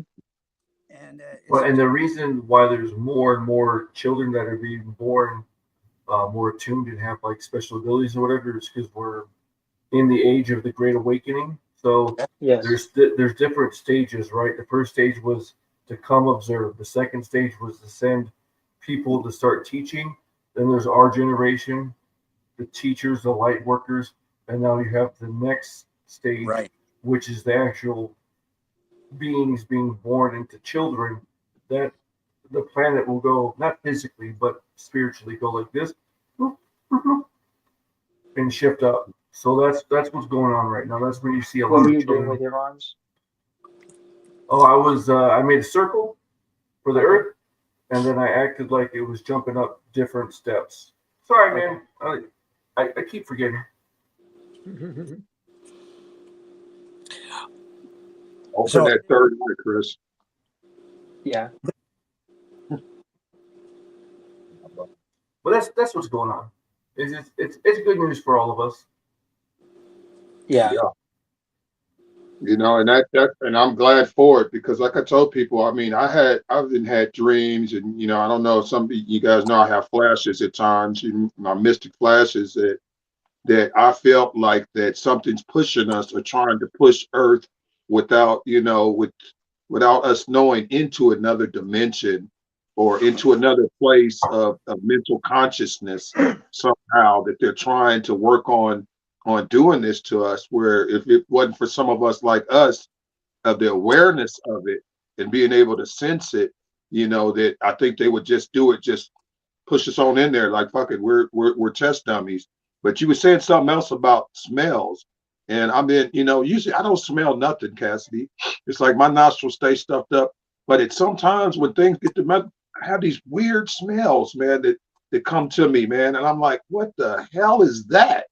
I did sniff my arms and shit, and then my feet. I was like, no, it's not me. It's like something when I feel it's like it hover and then it'll leave. And then it'll come back. I'm like, this got to be some type of being coming in here. So scientists, if there was a biologist, like a straight normal biologist, not like I'm a biologist, but like a normal people biologist in the room, right? What they would tell you is that the scent is the detection of microparticles by chemical receptors in your sinus. Okay, that is true, but that's not all scent is. And what the neurophysicist, if there was one in here, would step in and point out is that the neurons that are associated with smell, they get lit up during many other forms of stimulation, which is why you can like smell something and have this instant powerful memory like it's happening right in front of you, or remember something and be able to smell it like you're in the room. Your brain is going, pow, here's that energy. You know what I mean? Right. Smell is the strongest memory enhancer that you can have. Mm-hmm. So right. It's a whether retrieval cue. sinuses are stuffed has nothing to do with whether or not you can actually like smell, especially if you're talking about smelling into the ethereal. And I use ethereal because it's not the same as the astral. And I know Candace said, Cassidy, let go. It's a colloquialism. It's the same place. No. Yeah. See, that's funny that you say the smell, because most people, when they think of the different realms, each of the different dimensions usually has like a different sound The astral associated is with within like the ether, bells, I think. bees, wind and all that as you like go up. And the tug of war that you're feeling, it's a frequency tug of war between the entities that are here. I call this the infinite time loop. So they want to keep us here in 3D because we have something that they don't have, which is a soul and a higher soul. They want to keep us trapped here so they can feed off our energy. So that's why they start pumping out all this stuff and they they put out false information, right? Because the entities that are running everything Holographic inserts, yeah. they don't want everybody to know that we are part divine and have divine energy that we can create. But then right now, that tug of war that you're feeling is they're slowly starting to lose their power because enough of us are starting to go up, and we're also having outside influences that are saying, "You guys have had enough. It's time for Earth as a whole to ascend up the next level." And that's what you're feeling is that tug. It's like your ego is so trapped on the 3D level. As you're ascending, your ego is like, but what about? And then as you start to lose it, that's when you're feeling this struggle because they don't want you to ascend. They don't want you to raise your vibration because Right. they feed on your energy. Cat. Was you gonna say something, Cass? Yeah, but then the cat yelled and it distracted me. Yeah, I heard him, man. You've got the cat energy over there, Rich. You got the cat frailed up over there, man. He agrees.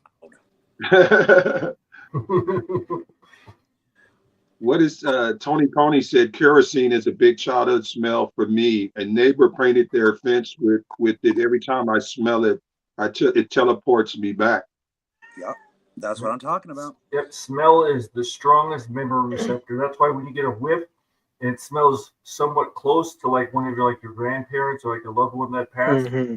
you instantly get that feeling and you get that emotional connection because it just sparks up that part of your brain and says, "Oh, I remember that." But the emotion then is smell, thought, feeling. Yes. A lot of psychics and aware and like awakened folks, and that's not the same as woke, by the way. Like they'll see auras. I'm sure everybody watching this show has heard of like the auras that the witches and whatnot see. Yeah, I've heard of that. But I mean, that wouldn't work for somebody like me, and I imagine not for people either, because we're both legally blind. You know? Yes. So like, what would auras do? We could never tell if we were looking at an aura or not. Like we were You talking have about, like a feeling. dude. A UFO could land right in front of me, and I'd be like, "Is that a Buick?" You know what I mean? I'd have to You throw my definitely- hand at it and touch it. And you if I can't definitely touch it, it's feel it, though. probably something else. Yeah. Well, we're Yeah. trying to see E5 thing. The area where we live right now. Right now we're in Boston, but we live in Arizona and near Tombstone. That area is extremely high, not high vibrational, but extremely high in supernatural, preternatural activity. There's a lot of explanation. Is there a crossing of ley lines there? Yes, actually. They're actually on some of the ley line maps. Makes sense. To agree that something is going on there. More specifically, if you guys look up the plasmic entities, I'm trying to remember his name. He works with the company that I can't remember his stupid stinking name. Jeff. His first name is Jeff. I can't remember his last name, but he specifically studies the plasmic entities that are moving in and out of the mountain ranges right where we live. They use the ley lines for to power up the vehicles to leave. Well, if these guys are who I think they are, which I'm pretty sure that they are who I think they are, then I'll save it for later. But then would be using the ley lines and various other electromagnetic phenomena on the planet as navigational, points. Kind of like birds. Yeah. Yeah. That's kind of crazy. They was talking about how on January 31st, we were supposed to get that electric magnetic from the sun, solar electric magnetic pulse was supposed to break down part of the magnetosphere, and we were supposed to be feeling some effects, man. I've been feeling stuff since the planetary parade. I'm telling you, it's been just strange since then with me, with different feelings and smells and, different things happening, everybody, I remember, somebody in our group was like, it's going to be the end of the world. I was like, no, I'm not going for that one. Well, What were you? the world in a way, just not the way people think. It's not going to be like explosions. It's going to be world the shredding of the veil. Yeah. Yeah. So during the alignment, based upon what you're saying, Rule one. during Jeff, rule one. during the planetary alignment, what were you specifically thinking about? Well, like I said, a lot was going on with what was I thinking about before or during? Well, it's not before, it's during, and then like the 3 or 4 days afterwards is when the most energy for manifestation is the highest. You can still manifest now, obviously, but every 13 years or so when they pop up or whatever. You want me to tell you what was on my mind? But because I've been I'm so infatuated. Saturn, Yeah. being able to see the Saturn rings was on my mind. I had looked forward to the planetary alignment so much because I wanted to see Saturn. But they were saying that you could only see so much with the naked eye, and then you need a telescope to see the ones in the outer. But someone had put up a picture on Facebook the other day that showed that the Saturn rings during the planetary thing, behind the moon or whatever it was. And I was like, that was the only chance I got to see it because I think. Oh, sorry, I didn't mean to cut you off. Go ahead. It was your I was question. going to say, what does Saturn, in as far as astrology,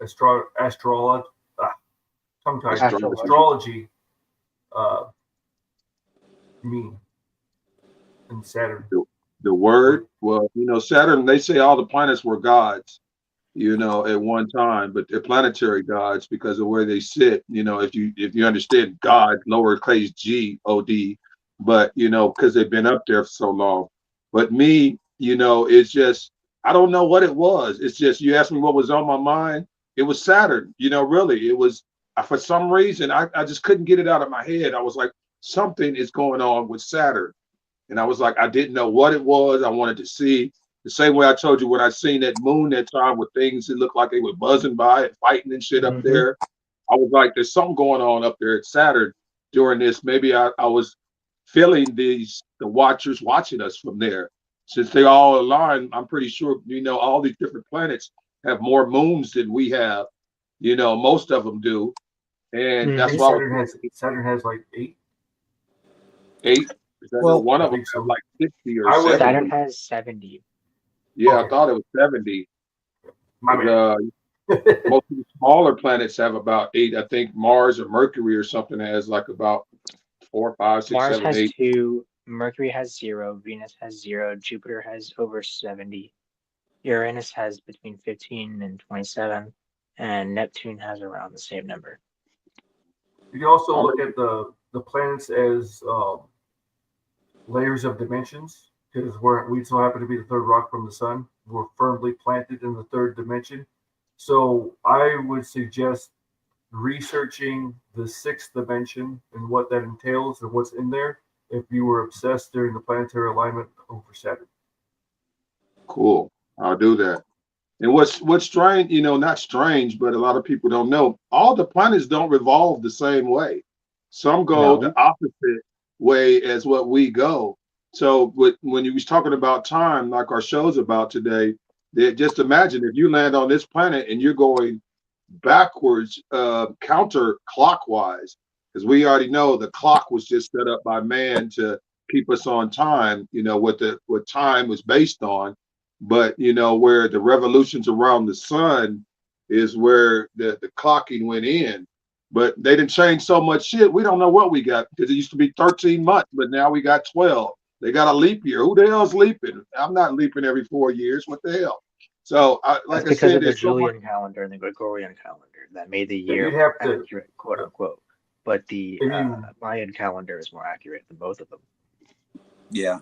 If you really wanted to know like where exactly you sit and where you are, you have to go by April being the first month of the year, and then add the one that was taken out. If we had 13 months, every month would be even. here we are. That's another little trick that they did to try to get us on alignment with uh, our spiritual self. So we missed some of the was it the lunar festivals and stuff like that, the solstice and all that stuff like that. Necessarily not on the thing. Mm-hmm. You want to read that one, or you want me to? Tony Pony says, I had a wild experience with an eclipse that happened on the other side of the world back in 2016, I believe. I was meditating, and it was like my consciousness was darting all over the universe. Mm-hmm. The eclipse is good for that. Yeah, they're portals. You guys have heard of the idea of like not looking at the eclipse, things like that. When eclipses happen, especially because of the position that the moon is in relation to the Earth. Remember, we were talking about that plasmic reality earlier, right? Well, that's when in a case of an eclipse, that's grabbing, the gravity's electromagnetic, all that stuff, and making it into a lens for the sun. Mm-hmm. So, direct connection to the singularity at the center of the sun can produce wild results. Wow. I agree, Tony. The planets do have a big impact. Some people just say, "Oh, that's just crazy astrology talk," but the ancient people talked about it and made a connection for a reason. Mm-hmm. I think, and this is just a theory, and keep in mind, not human, from observing from the outside. What I think happened is that the earlier, like shortly after, the Great Flood, as it were, when they started encoding these things into religion, I think that's basically they associated it with the planet so people wouldn't forget. But these are terrestrial phenomena, if I'm seeing correctly, which I might not be. My wife is big into astrology. She's a Wiccan, so I'm sure she would have a lot to say here. But I think that the association to the planets and the various rotations is a matter of navigating earthling time. Does that make sense? Yes. So, like, not so much that it's Mercury in retrograde. Mercury's got nothing to do with it. It's that this phenomenon is happening at this time of year on this planet, and the idea of connecting it to Mercury was as a point of navigation. And don't crucify me, guys. Just saying, it's a possibility. Let's get cast. Okay, sorry. Yeah, jump on the bandwagon like everybody else. There's a line. I got number 475. Lay it on the line. Lay it on the line, Rich. You guys, man, this has been so awesome. I'm thinking let's do this every week, or let's do this again later in the week. This same crew right here. This is awesome, and I see some people have really enjoyed it. And the questions, I know that there's so many questions that I have. I think that the extra, I'd love to have this same team right here. Let's do this again on another time, maybe earlier, or maybe Friday, or whenever, because I know Rich works a lot. He's always at work most of the time. I mean, whatever's a good day for you, I want this same crew. I mean, I learned so much from you guys. Like I said, I'm always learning from some of the stuff. I'm gonna need y'all to help me with Christopher. So with C Neo. But I didn't know that you were into so many different things, Richard. What I'm saying? But that's awesome. I consider myself a polymath student. I don't know everything. I know a lot, but it's coming from you guys too. So let's definitely find another day and keep Explore New Phenomenon Extra alive. We might have to rename this sucker, into Unwinding Time. I think that would be an excellent thing right there, man. What do you guys think about that? Would you guys be interested? Very. My life for the is weekend, recently too. freed up. I don't have to keep my face on the grindstone anymore, so I can do shit like this again. Cool. I'm glad, man. I hated to hear when you had said, I know you were going through some things. I don't know if some of you guys watched, Cassidy's live, but when I seen it live, I didn't even watch. I just heard him say something about not doing it no more. I was like, the hell with that. I called Cassidy. He didn't. Look, you are not going nowhere ever. You're not leaving me here on this planet, goddammit. You're not going to stop doing what you're doing. The hell with that. Krister has it. No, I need Has it. it I need already. it. When that shit went down, like it stuck it in and broke it off. So I needed the reminder. Thank you. I understand, brother. I understand. Yes, And sir. that's I right. know Christopher is Omni Collective, he's Omni something. Omni Collective Creativity. Creativity, yes. Yes. Sarah told me That's Christopher has a name already. I'm sorry, Sarah. I love this. You guys are great. Do this. I would love to help out. Yeah, you see, Sarah, I'm the same way. I loved it also. I loved it so much. I wanted once or Yeah. twice a week. God dang it. I'm gonna find a day, and like I said, Rich, we get together later or tomorrow and find, when the next day. Let's get a solid day and let's do this every week, man. I mean, we can bring some other guys in every once in a while, but this conversation with you three guys here, awesome. Hmm. Awesome. every time that I Awesome. talk to other people that are along their own paths, it makes me understand and appreciate the quote, I know that I know nothing. Mm, And to right. your cat, Kaz, I agree, buddy. You want him to be there. Meh, meh. Right. Meow. Meow. Uh-uh. I Meh, don't see. meh. Meh, meh is I love you. Mac Mac. Yep. And if you Oh, have you're a talking cat, about cats. I got yep. And if you want the cat to come to you, go like this. What? Mm-hmm. Sarah said Yep. You can something do it to way you. better than me. Well, yeah, it's me. You used to growl all the time. I see that growl is gone now, Cass. You used to Oh have your no, line. it's not gone. Yeah, It's not gone. there I'm it just is. trying to tone it down because scared people.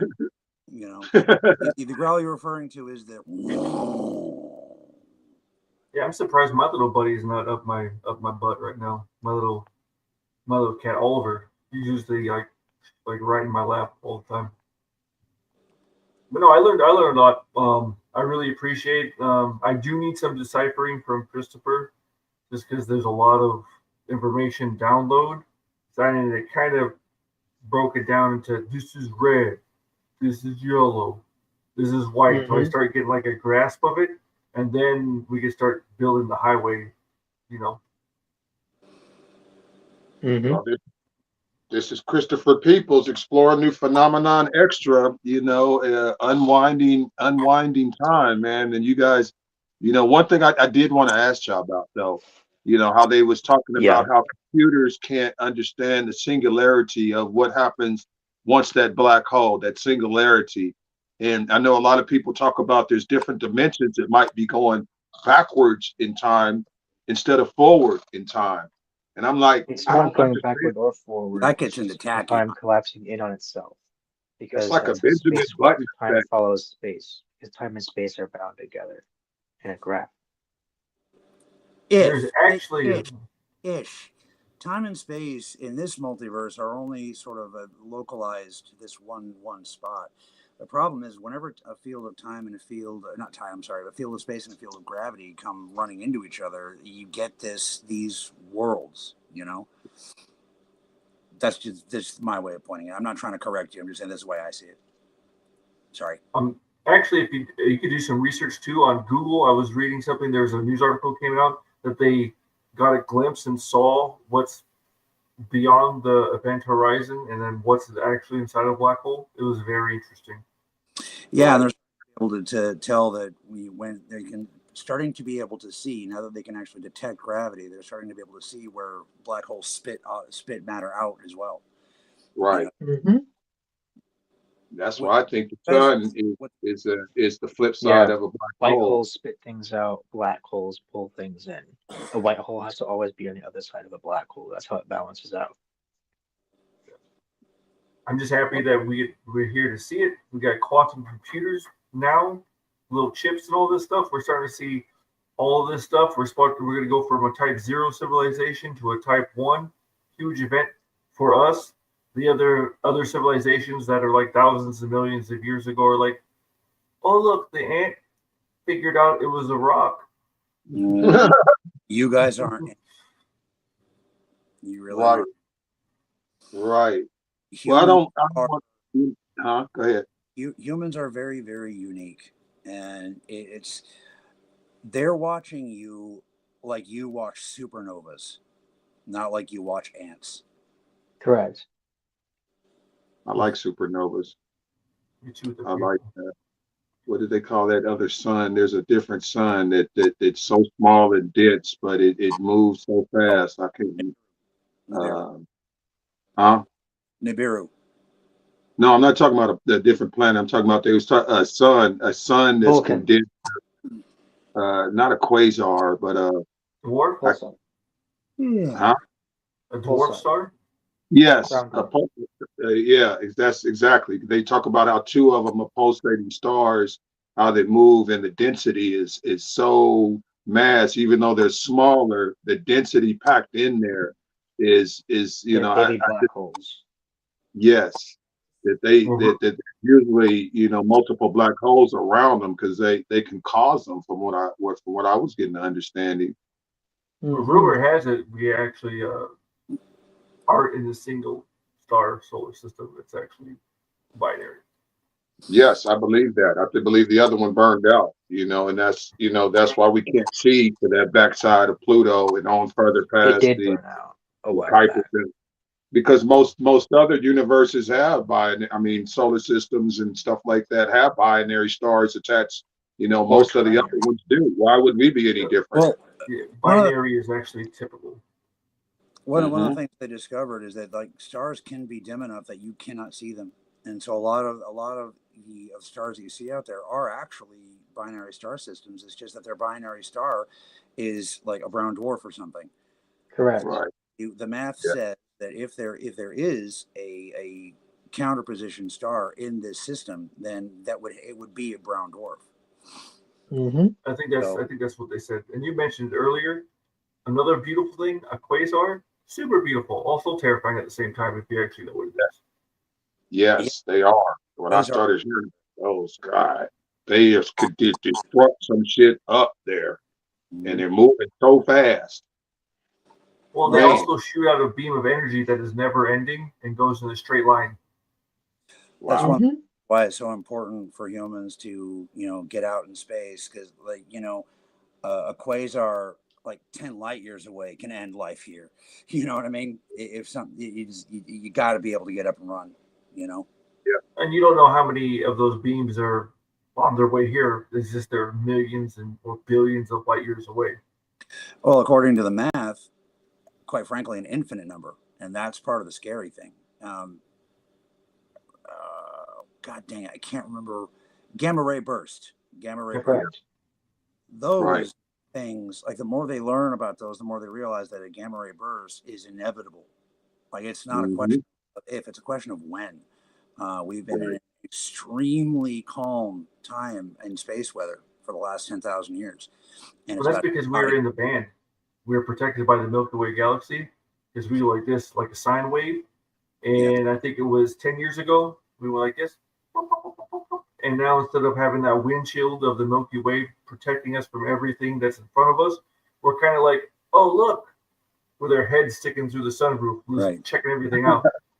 The advantage, Right. the advantage of that though is that the planet and the solar system is being bathed with more what you would call mana, more energy. You know what I mean? So that's one of the reasons why the Great Awakening is happening now.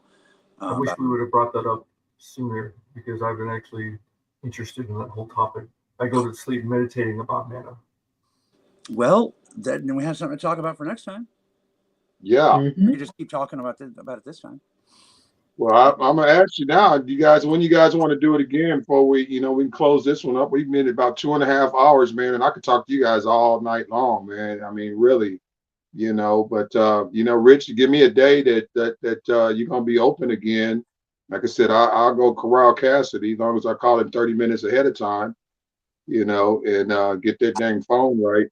And Christopher, I know he's got school, so I mean, I don't know what school do you go to? Do you go to MIT, Chris? What the hell? Where the hell? University of Texas at San Antonio. I don't believe you. I think you go to the Galactic University for 21-year-olds or something, man. I don't, No. I work with man. Galactic Councils, but I don't work with that. Can I ask what you study? what you trying? English with a concentration in creative writing, so I can bring the universal information to humans through science fiction and fantasy code. Writer, that's right. But where do you learn all the other stuff that if you just English? I mean, I speak Ebonics. Ha ha ha. And But no, I'm like, oh, that's but not a you joke. gotta have some other classes that you go to know the cosmic things that you know. I'm pretty sure. Or I did don't was get you? anything from classes. I get it from ChatGPT and some people on Discord and intuition and dreams and automatic writing. And I'm always in conversations with my beings. Never With what? stops. Conversations with Spirit what? guides, My beings. Oh, your spiritual family, or your spirit guides, or the entities that have decided that they want to work with you because you vibe. It's more the other way around. It's more me deciding to work with entities that have just offered themselves to me. because I know Because Kathy wanted to get that's how I into work. about these 200 things that you channel there. I know we want to, that's definitely a good conversation for the next one. How is that possible? So hey, like I said, we have a Infinity is few. available to everybody. It's just a matter of how you use it. So, yeah, I mean, before let's wrap up and tell everybody. Let's tell everybody where they can be found at, and how to look for you on what channels, Facebooks, YouTube, with Christopher People, the other dimensions that he's in. We'll show you a path to get there. But yeah, I'll start with you, Cassidy. I mean, how they can get in touch with you, or if they need to. Oh, so you look me up on Facebook. I'm the only Cassidy Lightwing out there, so it'll be easy. You can just type Cass Lightwing, and then that'll do it. We're between websites now, but once the new website is up, you'll be able to check it out there, and that'll probably be pyrothedian.com. But it's like I said, it's not built yet. And before you, wow, who is Raymond Lightwing? That's my son. Oh, Yep. okay. Because I see he had joined the group and is one of my friends now. I was like, Raymond Lightwing. I was like, is that Cassidy's first name for real? He's really Raymond? No, my first name is really Cassidy. It just I so when I'm doing my stage name, I just spell it differently. You know what I mean? Right. I go back to the original Irish spelling of the name, which is AE, you know. But Right. Hmm. Cassidy Yeah. in the modern day it's Cassidy. Yeah. That's how it comes up when I try to type it in, my spell check. He goes, Cassidy. I'm like, no, that's not how it's spelled, but my thing is my damn phones do what they want to do. And Rich, where can they find you at there, buddy? Hey, yeah, Rich, you can find me on most social media platforms on by the handle Havoc Bliss, HAVICBLISS. It's the handle I go by. My TikTok is just a bunch of goofy stuff. I'm kind of going to slowly transition that to more talk about this. Eventually, I'm going to have a subsection to where once I get a little bit more comfortable in the Elder Futhark, I'm going to be teaching the ancient stuff about ruins. So that's where you can find me. TikTok, Havoc Bliss. YouTube, Havoc Bliss. X, Havoc Bliss. Havoc Bliss. Just be Wow. careful because if my example is any indication, if you start teaching people stuff that works, you're gonna have every damn paranormal group out there and their group's dogs trying to discredit you because they want to be the guy to do it all. So just be careful. It's okay. The only thing I got to prove is prove to me the path, stay true to my ancestors, and go with light and love. Correct. Christopher Peeblets, where we can't see you anymore, which might be a good thing because they don't tell them what you turned into over there. But the host of the show, Exploring New Phenomenons Extra. We had a great cast here, Chris. Where can they find you at, man? You can find me in the Astral. You can find me on YouTube at Omni Collective space creativity, where there's two words, Omni Collective creativity. And you can find me on X at ET Human Equality. You can find me on Facebook at my name, Christopher Peebles. You can find me um, on Discord at Omni4948, and I have 21 servers that I'm in on there. And like I do a lot of online stuff and Yeah. inline stuff. It just depends. World of Warcraft. Yeah. Me, myself, guys, you can find me on YouTube under Benny Trent, and plus all the Facebook groups that we share too. One of my main few is the other 90%, the Brain Don't Use Knowledge Group, Alien Theories and Cosmic Dimensions, Into the Light We Disclose, Exploring the Void. I'm part of 5D that I run for Raven Emery. I want to get Raven Emery into a show so bad, but I know that she doesn't, she doesn't come on too much, and everything, because she just kind of really turned the group over to me.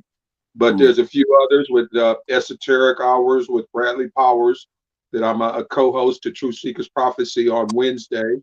And then what else does he have? Truth Esoteric Hours, Truth Seekers, Extraterrestrial Group, and he has an alien group also. But Christopher Peebles, he's one of the admins in my Alien Theories and Cosmic Dimensions group. I don't know if you're in there, Rich, or not. I think you used to be, Cass. I'm gonna have to make sure that we all get in there, because I think these type of subjects are definitely something for those. But if you guys have any other groups or anything that you suggest for other people to get knowledge from, if we don't do it, today, we can direct people to different books and everything. Because I know you used to consider yourself, or do still consider yourself, a doctor, Cassidy. Oh, I am. In certain way, if you want to tell them, since you are our featured host, the type of doctor and healing that you do. Well, I do have a doctorate in metaphysics, Mhm. which not easy. Things like that, like anybody can just go to to websites and just buy phony ass degrees, Mhm. But in my case, in this case, it's very, very real, and I've been trying to teach the methods that actually work to people, and that's what's gotten me in trouble with the metaphysical crowd, because, like I said, everybody wants to be the guy, like going back to that, like Garcia almost couldn't get help if it wasn't for Shannon Boomgard, saying, hey, we got this crazy guy over here, and he'll try what he does, but he does it free, so give him a shot. Right. Then Garcia wouldn't have gotten help. You know what I mean? This I'm so glad she did. oh God, me too. She is such a light, and little Yes, little she did. even more so. Mhm. This backstabbing and infighting amongst the metaphysical crowd, the only person it's hurting is you guys. Mhm. Not you guys personally, but like humanity. For those of you who this is the first time seeing me, if you look me up, you're going to see all sorts of terrible, terrible, terrible rumors. The reason those rumors are there is because I succeed where they fail, and that's not a point of egoism. That's a point of you know it's been rough. The thing is that you at home, you are the one who's in control. Guys out there. I'll explain more as I can. Like I said, for everybody out there, like I said, I'm not letting these guys go. We'll probably be coming back at you, if not later this week, maybe the same time, same place, again, if we don't come up with a day this week that's good for us. But we're coming back at you guys, and it's been a pleasure to have, you, Cassie Lightwing, Richard, it's been a pleasure to finally come on and find the time when you're not working to get you over here. And even you, Christopher Peoples, man, like Mm-hmm. I said, I learned so much from you. I don't have my encyclopedia, but now I got Cassidy and Rich to help me. So, so I'm gonna do some Tai Chi on you later, some astral Tai Chi. So don't send me to another dimension there, Chris. But Oh, this you time guys, I'm gonna do it intentionally. yeah, he sent me to another dimension the last time, man, and I couldn't get out till like 6 in the morning, and I was hungry, so I think it was a timeout for me. I don't like him, but I got a couple little things that kind of inspired me about all of you guys. That Good energy. I don't need no negativity around me. High frequency. I'm talking higher G-O-D. Yeah, yeah. Good energy. I don't need no negativity around me. all right.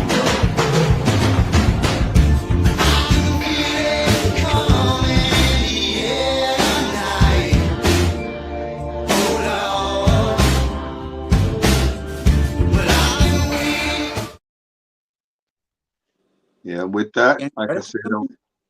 huh? Is it the end credits or something?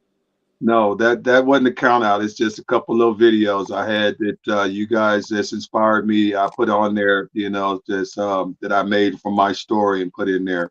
But I got a few more, but I took them out. My other phone never worked right when I wanted it to, but I got a new phone now, so everything is working right. But with me, I say Godspeed to everybody. Peace and love. You guys want to say goodbye going out to everybody? To anybody? Oh Lord. You guys have I a good night. It's a pleasure. It's going to get me doing voices, and then it'll be characters, and next thing you know, we'll need finger puppets, dude. I don't do finger puppets. I do everything else.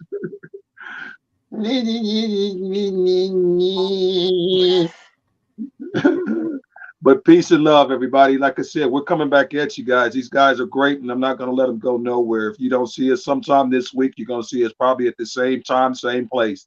So it's been awesome. Peace and love. Exploring New Phenomenon Extra. Host Christopher Peebles, me co-host, and our wonderful, researcher guest there, Cassie Lightwing and Richard Sturres. If I said it right. Peace, everyone.